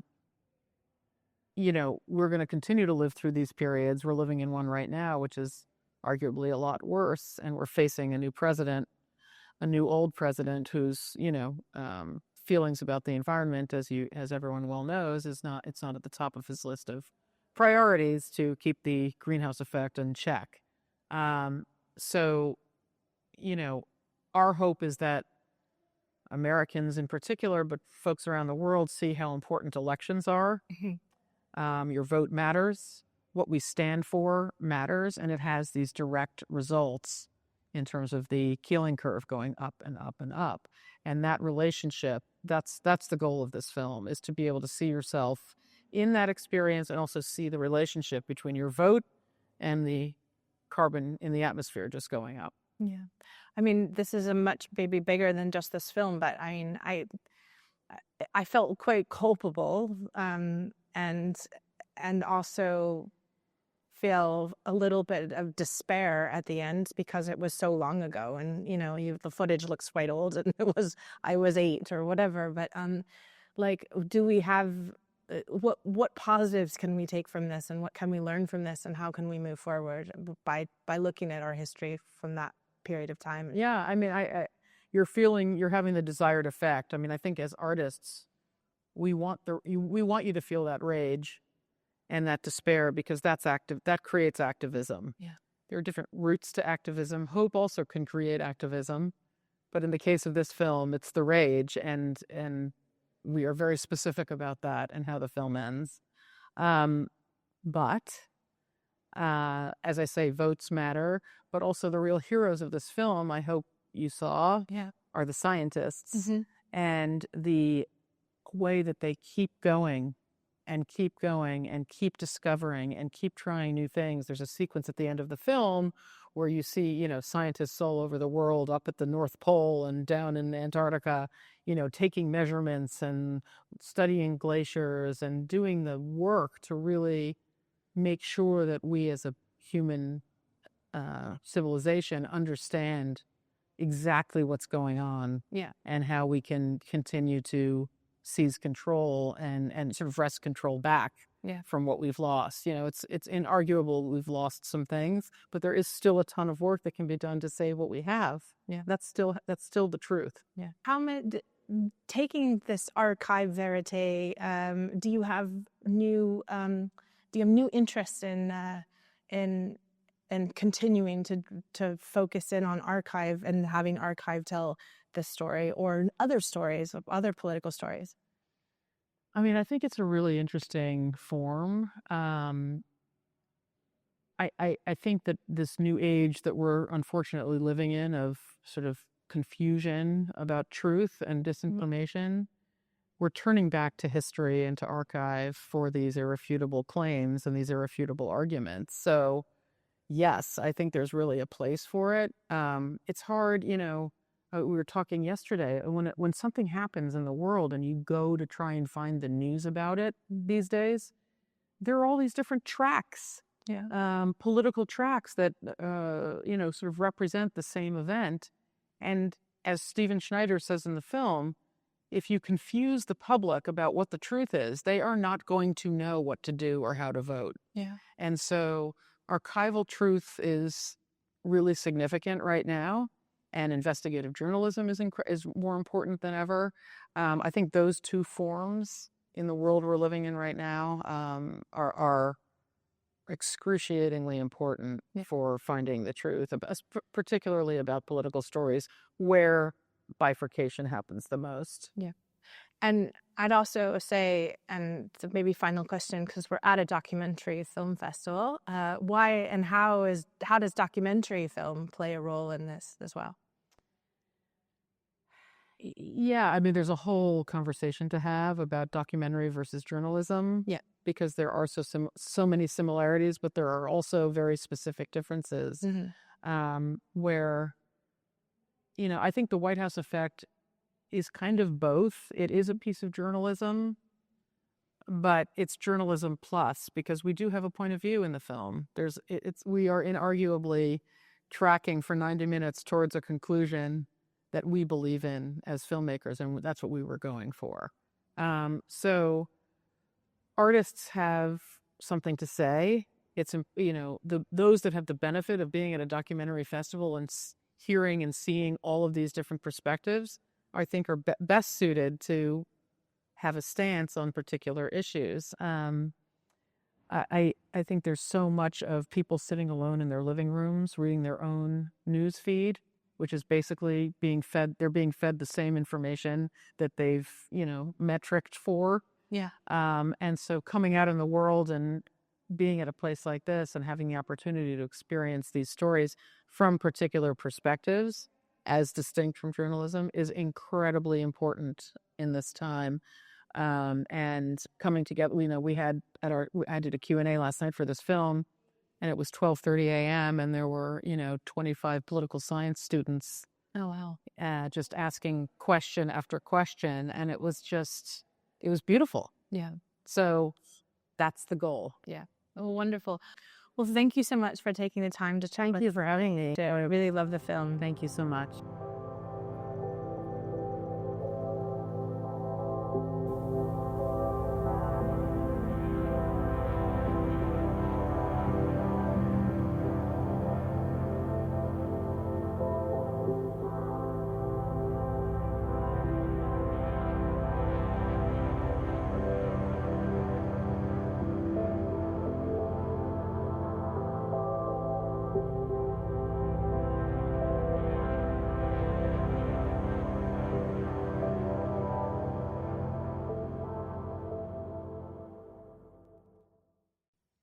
Okay, so we're back, and I just wanted to make a mention of both Yulia and I we'll talk about different films we saw because we didn't see all the same films together over the course. But I don't know how much you know, but maybe by following me around Amsterdam, I'm obsessed with cats and shrines to cat as a Chris Marker and Maneki Nikos and everything cat sort of. I don't have cats, but I love the cat shrines and the cats just on cinema.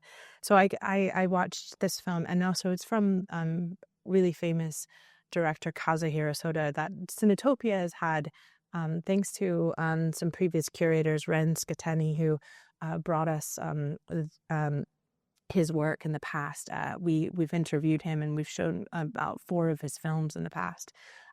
He has a really, really unique way of making films. It's super observational, but he's actually created his own rules of observational filmmaking, and is one of these people who can, has been able to break kind of the mold of classic filmmaking and do this. And this is observational film number 10, also known as The Cats of Gogoku Shrine, but very similar to Nicolas Philibert. His film really focuses, while it's showing cats in this beautiful shrine in rural Japan, it is really focusing on the people who are taking care of the cats. So they have to find the cats and kind of make sure that they do their surgery. So there's, I don't know if you say spayed, but they're not able to have more cats. Yeah, sure. So they have to catch the cats. And it's sad because the cats really don't want to get in there, and then to watch the volunteers or the women who work on there to try to have to sneak the cats into these cages, and they're very sad they have to do this, but they know they're doing it for the right reason. And there's a guy who does who manages the sort of the chemicals in the shrine, sort of and he's been working. He's 85 or 88 or something like that, and he's been working his whole life. And so he talks to Kazuhiro Soda, who's behind the camera. And there's another person it's interesting because we talked to Soda about how, in Japan, people work for a really long time, and their work ethic is intense, almost to the point of, in his film Mental, there's a lot of mental health issues around overwork in that culture. But this is such a serene, beautiful film, very similar to but very similar to another film that we showed of his. But I just I love his films, and I think this is one of my favorites, just because it's mixing all my obsessions. Yeah. So what are those rules of documentary? Yeah. So he calls them the 10 Commandments, and they're no research. So he does no research, no meetings with the subjects before, no scripts. Roll the camera yourself, shoot for as long as possible, cover small areas deeply, do not set up a theme or goal before editing, no narration, superimpose titles or music, use long takes, pay for the production yourself. Wow. Yeah. And these are his commandments, and he says, I'm reading this from Asian Shadow's website, but these policies were conceived based on my frustrating experiences as a television documentary director before I started making films. But again, this is one of those things where, we're lucky he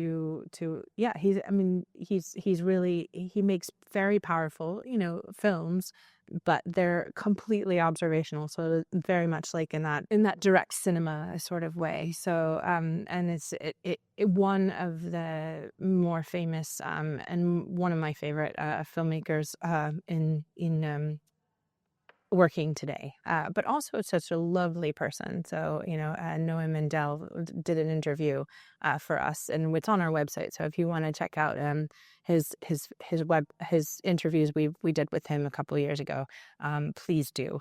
But yes, yeah, I'm really looking forward to seeing this film. I love Japan. I've been there a few times, and experience the shrines, and I absolutely love watching the films, documentaries to do with animals. So yeah. And speaking of animals, well, we saw another film, and that was about observational film about animals, and it was called Silent Observers by Elisa Petkova. And you saw that with me, Yulia. What did you think of that film? Oh, that was really interesting. We are in a small village in Bulgaria, and sort of the main characters are animals. So who do we have? We have a cat, a goat, a donkey, A dog, and a dog, a horse too.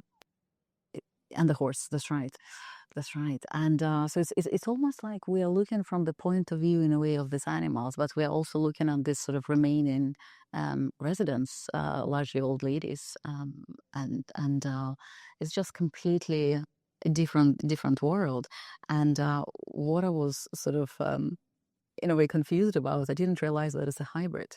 Yeah. Until sort of the end, and I was watching thinking it's a completely sort of observational documentary, but still started thinking it is quite sort of constructed and really thought through, aged. And then there were a couple of moments of animals being killed. I had Oh yeah, we both looked at each other in horror. couldn't believe it, and then I only at the end it said based on real events, and I just but We really stood out. relief. But at the same time, it made me really think about the ethics of while you're doing a documentary and working with animals, and where do we kind of draw this line? Because we have domestic animals like dog and cat, and then we've got goats, horses, and sort of these different relationships we have with these different animals. Some of them we eat, some of them we pet. So it really made me think about the ethics. Yeah, absolutely. I didn't like this one as much as the cats, but it did have these kind of reminiscence of the film Echo that we showed a couple of months ago. Again, because they're very stylized sort of shots, so you're really looking at gorgeous shots, like I think, and they've sort of like it feels like a narrative film sometimes, and that's when we sort of realized also that it was perhaps staged a bit more constructed, or but we love at Cinetopia and Cinetopia Doc, like we love films that are these hybrid films, or that make us kind of think around the idea of what a documentary is. So it definitely was a fascinating and also just sort of kind of a relaxing and it definitely sort of kept your attention, indeed it was sort of it made me think, since we were looking at observing animals, it also made me think and compare with Gunda by Victor Kozakovsky, who we talked about. And it's very different approaches. So I thought where Silent Observers was very much almost sort of scripted. Well, I guess it was, right?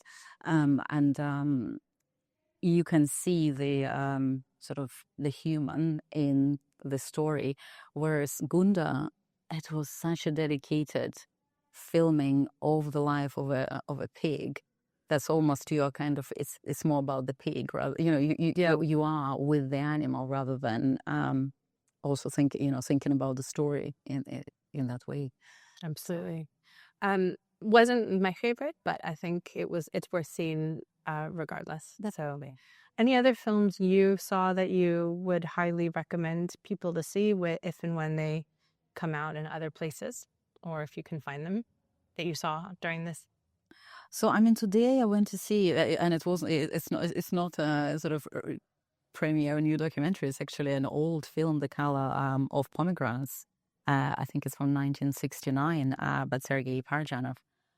It was very much abstract experience with beautiful plateaus, and again, really, you completely immerse yourself in a different world, and we're looking at the internal life of a poet through different ages.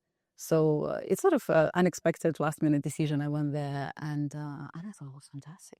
That's great. A couple of reviews or a couple of ones that I saw that I would highly that I really enjoyed. One, American Pastoral. It's on the international competition. It was a very American journey for me here in Amsterdam, actually. And then there was the American Avant-Garde exhibition I saw, and which was gorgeous and wonderful, which took me back to New York. But an American Pastoral deals with an area in the like basically voting for their public school board members in Elizabethtown, Pennsylvania, which is a real sort of contentious area of the U.S. If anyone was paying attention to the elections, Pennsylvania was where it mattered, and it's a really fascinating observational film around how important the school board is, and the school board has a quite deal of people sort of trying to ban books. So it's a big issue right now in the U.S. And we were following some of these sort of characters who were running for the school board, both on the Democrat side and on the Republican side, and sort of watching them sort of knock on doors and trying to talk people into voting for them. Really fascinating take on what's going, and it really shows kind of how polarized are the elections in the U.S. and how divided the country is. It's worth seeing if you're interested in learning about the U.S. Politics and elections, and especially given the elections that just happened. It's a really fascinating dive into that. I would also suggest I saw An Evening with Radu Jude, which had two of his films. Normally Radu Jude, we reviewed one of his previous films a couple months ago. Does more narrative films, but this was two films: one, Sleep Number 2, and 8 Postcards from Utopia. And Sleep Number 2 was basically a desktop documentary by the famous Radu Jude from Romania, showing Andy Warhol's grave. And it does harken to me a little bit about Nicholas Philibert, because it's not just about it's called Sleep Number 2, but it's got this sort of harkening to Andy Warhol and the kind of films he made, but it's literally 62 minutes of about a year's worth of Andy Warhol's grave, and the people who come and take pictures in front of it, and people who sort of put the cans, in honor. So you're sort of observing the fandom of Andy Warhol, or sometimes just like a little bunny will stop by or something like that. But so it's one of those that you have to have the patience to sit through 62 minutes of really grainy web footage of Andy Warhol's grave. But you do have a lot of patience, so you can watch it 6 hours, 9 hours. Yeah, exactly. So, and then there's another one, 8 Postcards from Utopia, which was 73 minutes of Romanian advertising over the years. But I also got to hear him speak with the director of IDFA, and they did a Q&A afterwards. And I think it's interesting because I believe he said this was his first documentary, so he felt like a little bit of a, like coming to a new world. But obviously has had such great. He's a really well-known filmmaker from Romania, so it was nice to see his. He's quite proud of these films, and they should be. But it was nice to see him sort of take this new step in this way, and to hear about his work, and also how it still connects to the idea of a conversation of Romanian sort of commercialization, like what happened post like the 90s. So yeah, I really liked that. And then I would say the next one, which we'll about to go into speaking to the filmmaker, is Been Here, Stay Here by David Usui. Another film about climate change, but very particularly about a island in the Chesapeake Bay that over the years has had so much erosion that 2/3 of the island has gone away. So there used to be whole parts of little towns and stuff that are completely gone. And David takes us on a journey of meeting this town, and the other thing that I think is a real important part of this is that they're very religious. So like the conversation around climate change is actually very contentious with them, but they've been getting a lot of press, and there's a lot of people who have come, to observe this island, because this island is very, very close to being washed completely away due to like anytime a big hurricane comes, and sort of how they grapple with that, like realizing they might have to leave where they've spent 70 years or their whole lives on this, and generations working the water. It reminds me a lot of like Ken Where I'm Gone, the project we did, really focusing on how the land and the weather really affects their way of life, and knowing that there's a time limit on that. And literally losing your land, losing light under your feet. Yeah. So it's, but also just a gorgeously shot. Another filmmaker who comes from a cinematography background, but also a director, worked with Albert Maysles. So when we come back, we'll be talking with David. Yeah, but it's also just a final thing to say that there are all these interesting parallels that are happening between the films, right? So definitely this idea of climate emergency, thinking about our relationships with non-human, with animals, but also thinking about our relationship with, sort of the stone and the buildings. And so it's one feeling. Yeah, all of the films are kind of connected in interesting ways. And also different takes on it too. Absolutely. Different ways, different music, different paces, different angles, and different uses of media. Yeah. All getting to talk about really seminal, important conversations that we need to be having. So that's what makes IDFA incredible. So I'm so glad that we were able to come again, and we'll be continuing our interviews across the next couple weeks with people that we've interviewed here. So look out for that on our podcast platform. But Yulia, thanks so much for joining. Thank you very much. Okay, and we'll see you soon.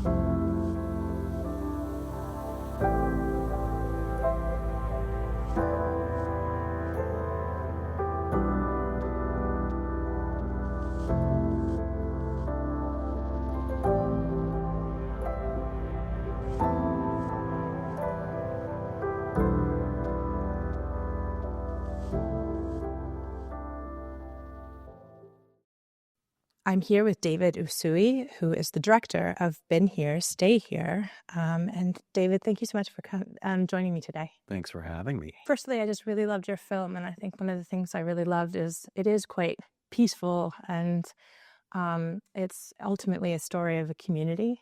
But it tackles a really important subject around climate change and whatnot. I just wanted you to tell me a little bit about how you found this particular place and why you decided to make this film. My background is in environmental science. I studied it in school, and it wasn't until years later that I got into film, and I was always looking for a climate story. And there was a woman whose work I was following. Her name's Catherine Hayhoe. She's a climate scientist, and she's an evangelical Christian. She's from Canada. She lives down in Texas. And I've been following her work. I just find it really interesting. And she's been engaging church communities in conversations around climate change for a long time. And so when I heard about the sort of plight of the life on Tangier Island, it not only was intriguing just from like an anthropological perspective, but I felt like there was an opportunity to kind of do what Catherine is doing with her work. Not only immerse ourselves as filmmakers in the community, but use a film to do the same thing that she's been doing, to engage a faith-based audience in a conversation around climate change. So you expectedly start on the boat, on the water, on the bay, which is a huge part of interrogating the island. But then you also sort of begin with the idea of people coming in tourist boats coming into the island. And I wondered, it seems like this island is quite isolated, and yet it's in the public eye right now. How do you see this community sort of interacting with the world outside from them, but also being like an isolated community? I mean, they're dependent on tourism. Yeah. More so now than they have been in the past, because they have this maritime history that goes back from the time that the island was founded. So nearly 250 years. But over time, that their relationship with the bay has changed, and the sort of fishing life that has supported the island, both crabbing and oystering, has sort of diminished over time. And so their dependence on tourism has only risen to kind of keep the island afloat in a way. Yeah, absolutely. And are there lots of people? Is this like a very specific island that's been in conversation with environmental scientists, or just why was, like, for example, the German people, like the German crew there to talk to them about things? Is it something in the news a lot, this island specifically? It was, yeah. I think it still is. It's Okay. like the perfectly packageable Yeah. climate change story. And that also appealed to me because when I heard about it I think it was in 2017, and CNN had sent a crew down there, did a big national story, which got a lot of attention. And it only got more attention because in the piece, the longtime mayor of the island, Uker Eskridge, he addressed the camera at the very end of the piece and asked for Trump's support. And a few weeks later, Trump called. So suddenly the story that had some national attention, but obviously got lost in the mill of the news, was everywhere. So that's when I heard about it, and that's when a lot of people heard about it. So there were waves of reporters and journalists going to the island, and I was one of them. But most of those crews were going down for a day or two. Mm-hmm. And so you take a story and you compress it. Yeah. And I think things get exaggerated, and a lot of the nuances of just everyday life get lost. Yeah. You sort of lose the human experience in a way.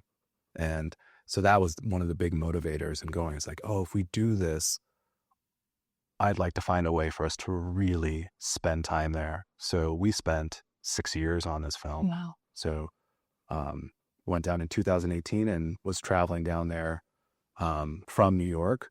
And I didn't film anything for the first 2 years. Wow. It was just a matter of like meeting people and trying to gauge, if there was a story that made sense. But I found out early on that there was, but I knew that I wasn't going to do it until I made some kind of real connection with the community. Because here I am, like a progressive New Yorker coming down. So there was a lot of hesitation on the island. They were open and receptive to having news crews coming down. The mayor really, like, he gathered everyone in the community. It was like, this is what we need. We need to get the message out. But that was much different than having a documentary crew there on a regular basis. So once we started filming, we were there every month for 2 years. Wow. So we spent a lot of time on the island. Yeah, and I mean, it shows because, again, I mentioned briefly about the pacing, but it's really feeling like you're embedded in the community and you're kind of seeing the daily life of what it is to live on that island and how sort of they're confronted with what's been obviously happening for decades, generations and stuff. So I want to say I'm a big fan of archive footage, and so I saw that great bit right around, I don't know, 10 minutes, 15 minutes in, where there's this archive footage of the island, and they talk about the crisis of erosion there. And so it's been a part generationally. It seems like the island has the same kind of economy, but it also has been facing the same thing for generations. Yeah. Is that something you can talk a little bit more about, or that noticed how the island community knows or reacts to that? Yeah. You know, a lot of the people on the community have been there for generations. Gamer's 6th generation islander. And they actually started mapping the island in 1850. And in that time, 2/3 of the island is gone. There were several other towns on the island that are now gone. And so everyone's aware that something is happening, and they attribute it to erosion. And so you hear about it, but it's not like there wasn't like a singular event that swept away that portion of the island. It's just small incremental change over time. And so that's another reason that I feel like their story is really important, and telling a story this way, it's like, I think it's very reflective of life on the island.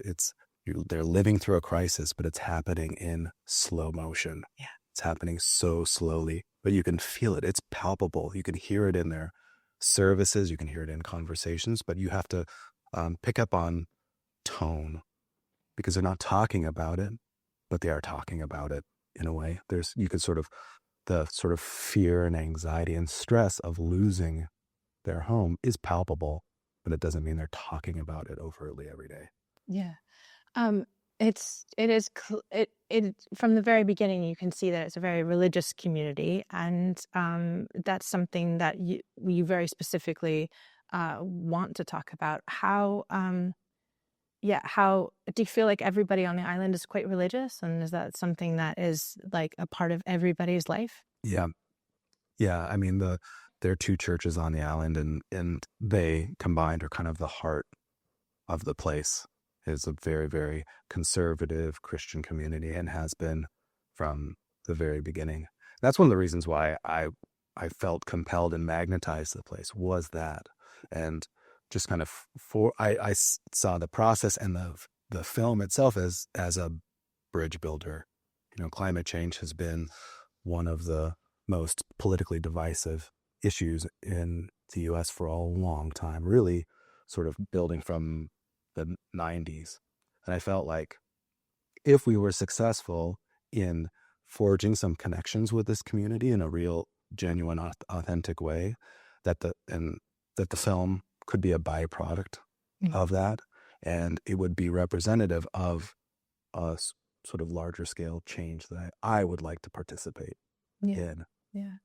I thought it was interesting that one of the crews was very careful was to explicitly not attribute it to climate change, and talking to I might have been the mayor, but how do you feel like that word in a town like that? I mean, or does that conversation, was it very, how does the community respond to people coming to talk to them about the fact that it is climate change? I think they just see it as kind of an affront, like almost an attack in a way.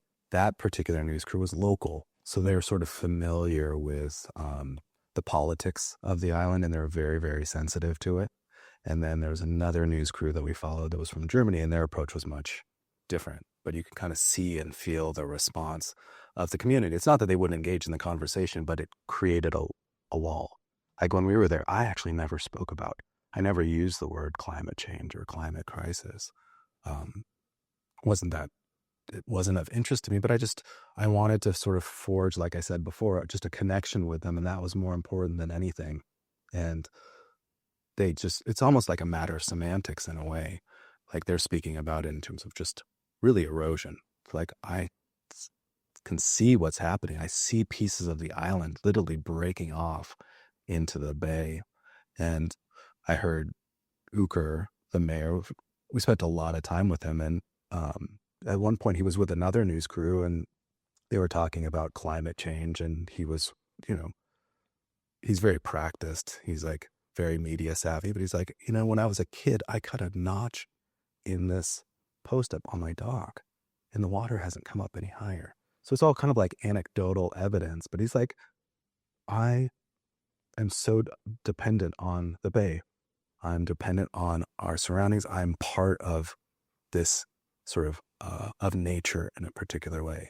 So you're going to come onto our island, onto our home as a scientist and tell me what's happening? Yeah.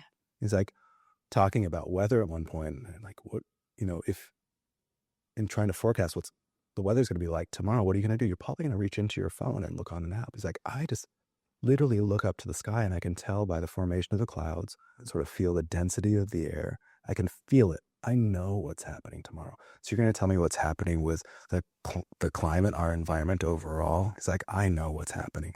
You see it, I feel it.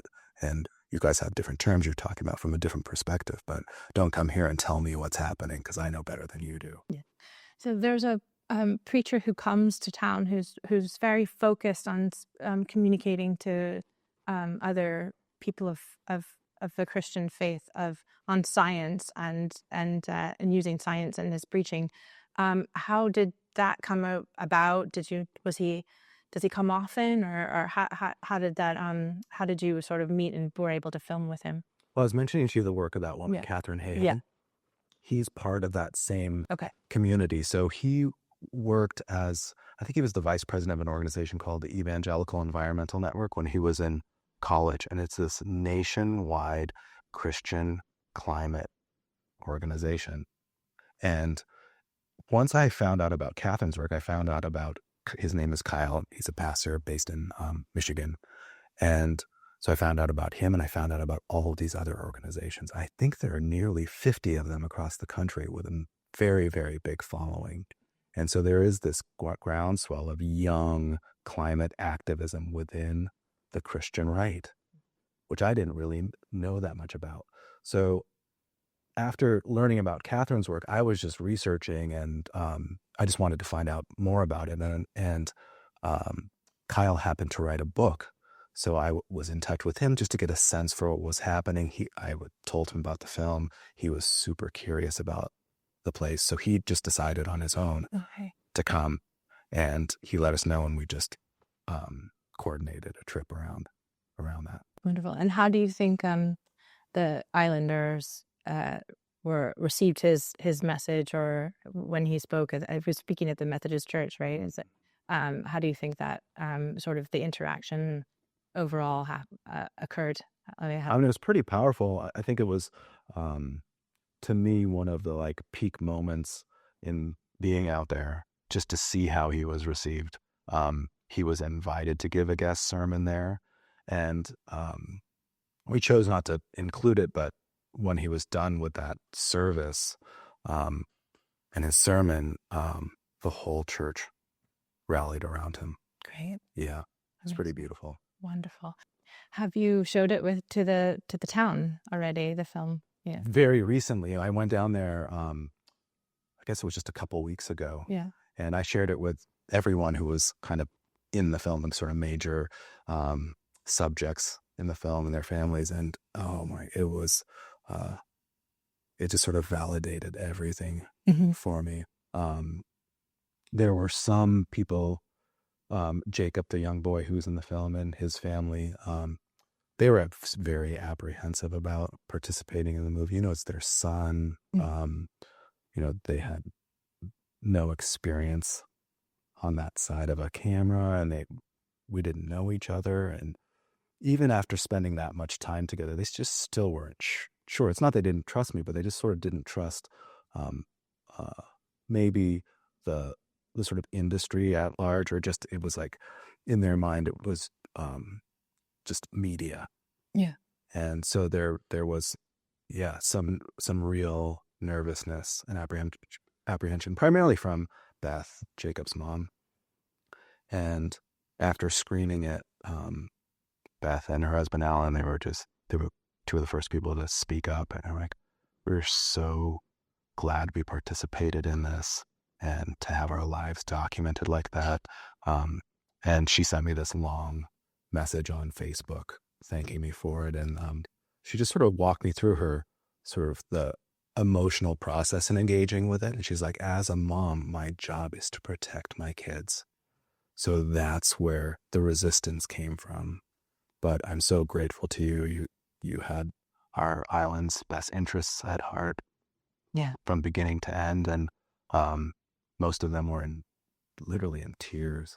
Yeah. At the end of the film. And yeah. Well, it is such a respectful portrayal of the community. I thought it was gorgeous. And so I really appreciate you taking the time to talk to me today. Thank you. Thanks so much. All right, great. That's good. All right, so that's our show. I've probably seen more films in the last 2 weeks than I've seen ever. The thing. How about you guys? Are you looking forward to some films? I mean, it's a big season coming up of films coming out. So many films that I think Cameo has the most films out for years. So any other films you're looking forward to seeing? Yeah, I think there's a few releases coming out kind of for Oscar season that I'll be excited to see. I can't think of any specifics off the top of my head right now, but I've just, if you enjoy listening to me and Jim talk about films, we've just finished recording a podcast series about the Jurassic Park franchise, going through all those. Search for Take One presents the Dinopod. So I'll be glad to watch something that's not a film with dinosaurs in it, to be quite honest. Yeah. I think, which is why I enjoyed, Conclave and Bird so much. There are quite a few films coming out that I'm interested in. I think a smaller one that I want to mention to keep an eye out for, because I'll need to see how many locations it actually comes to, is and it's screened at London, but I didn't see it, is On Becoming a Guinea Fowl by Rungano Nayoni. And I want to mention that because I've tried to follow her career. Had a feature film, I Am Not a Witch, which was pretty well received a few years ago. And I actually programmed some of her work when I was co-director of the Cambridge African Film Festival. She had a short film called Mwansa the Great, which was really superb. So I've been trying to keep an eye on her career. So that's one to keep an eye out for. It comes out at the start of December. A week after that, there's a film called Sujo, which is directed by a woman named Fernanda Valadez, and she's co-directed this one with another one called Astrid Rondero, who was the producer on her previous film, which I saw at Sundance, and I saw this one for London as well. Sujo is an absolutely superb film. I really thought it was excellent. So keep an eye out for those. They're probably quite small releases, so they may be fleeting or may be a bit hard to come across, but I think they're both going to be ones that are going to be worth checking out if you get the chance to. Did you happen to see The Brutalist at London Film Festival? I didn't know, but that is one that Yes, I'm reminded of The Brutalist, which I want to see. And I'll also mention A Real Pain, which I did see at a London Film Festival satellite screening, Jesse Eisenberg's film. That's really good. That's a really good film, and I hope a lot of people will see it when it comes to cinemas. Absolutely. And Kat, how about you? Yeah, kind of the same. I think just really excited for the season because it's the film season. So whatever comes out, I think I'll try and go and see. As you said, I think just looking at Cameo's website and seeing that there's plentiful to choose from is really exciting. Now, can I ask if any of you seen Gladiator yet? Looking forward to seeing that. No. On the day we're recording, I'm considering going to see it this afternoon, but I also might hold off and see it in the States with my wife because we're going out there for Thanksgiving, so we'll see. I do intend to see it, yeah. I do not intend to see it because I didn't like Gladiator. I really don't like Russell Crowe, and I don't think I could ever go back to seeing Russell Crowe #1 Gladiator, but I'm definitely going to. I feel like we should have done this now. Gladiator, I may know about, but it is one of 3 films that has made me cry. That's a true story. Only 3 films have actually during the runtime of the film, and that's one of them. Gladiator. Yep.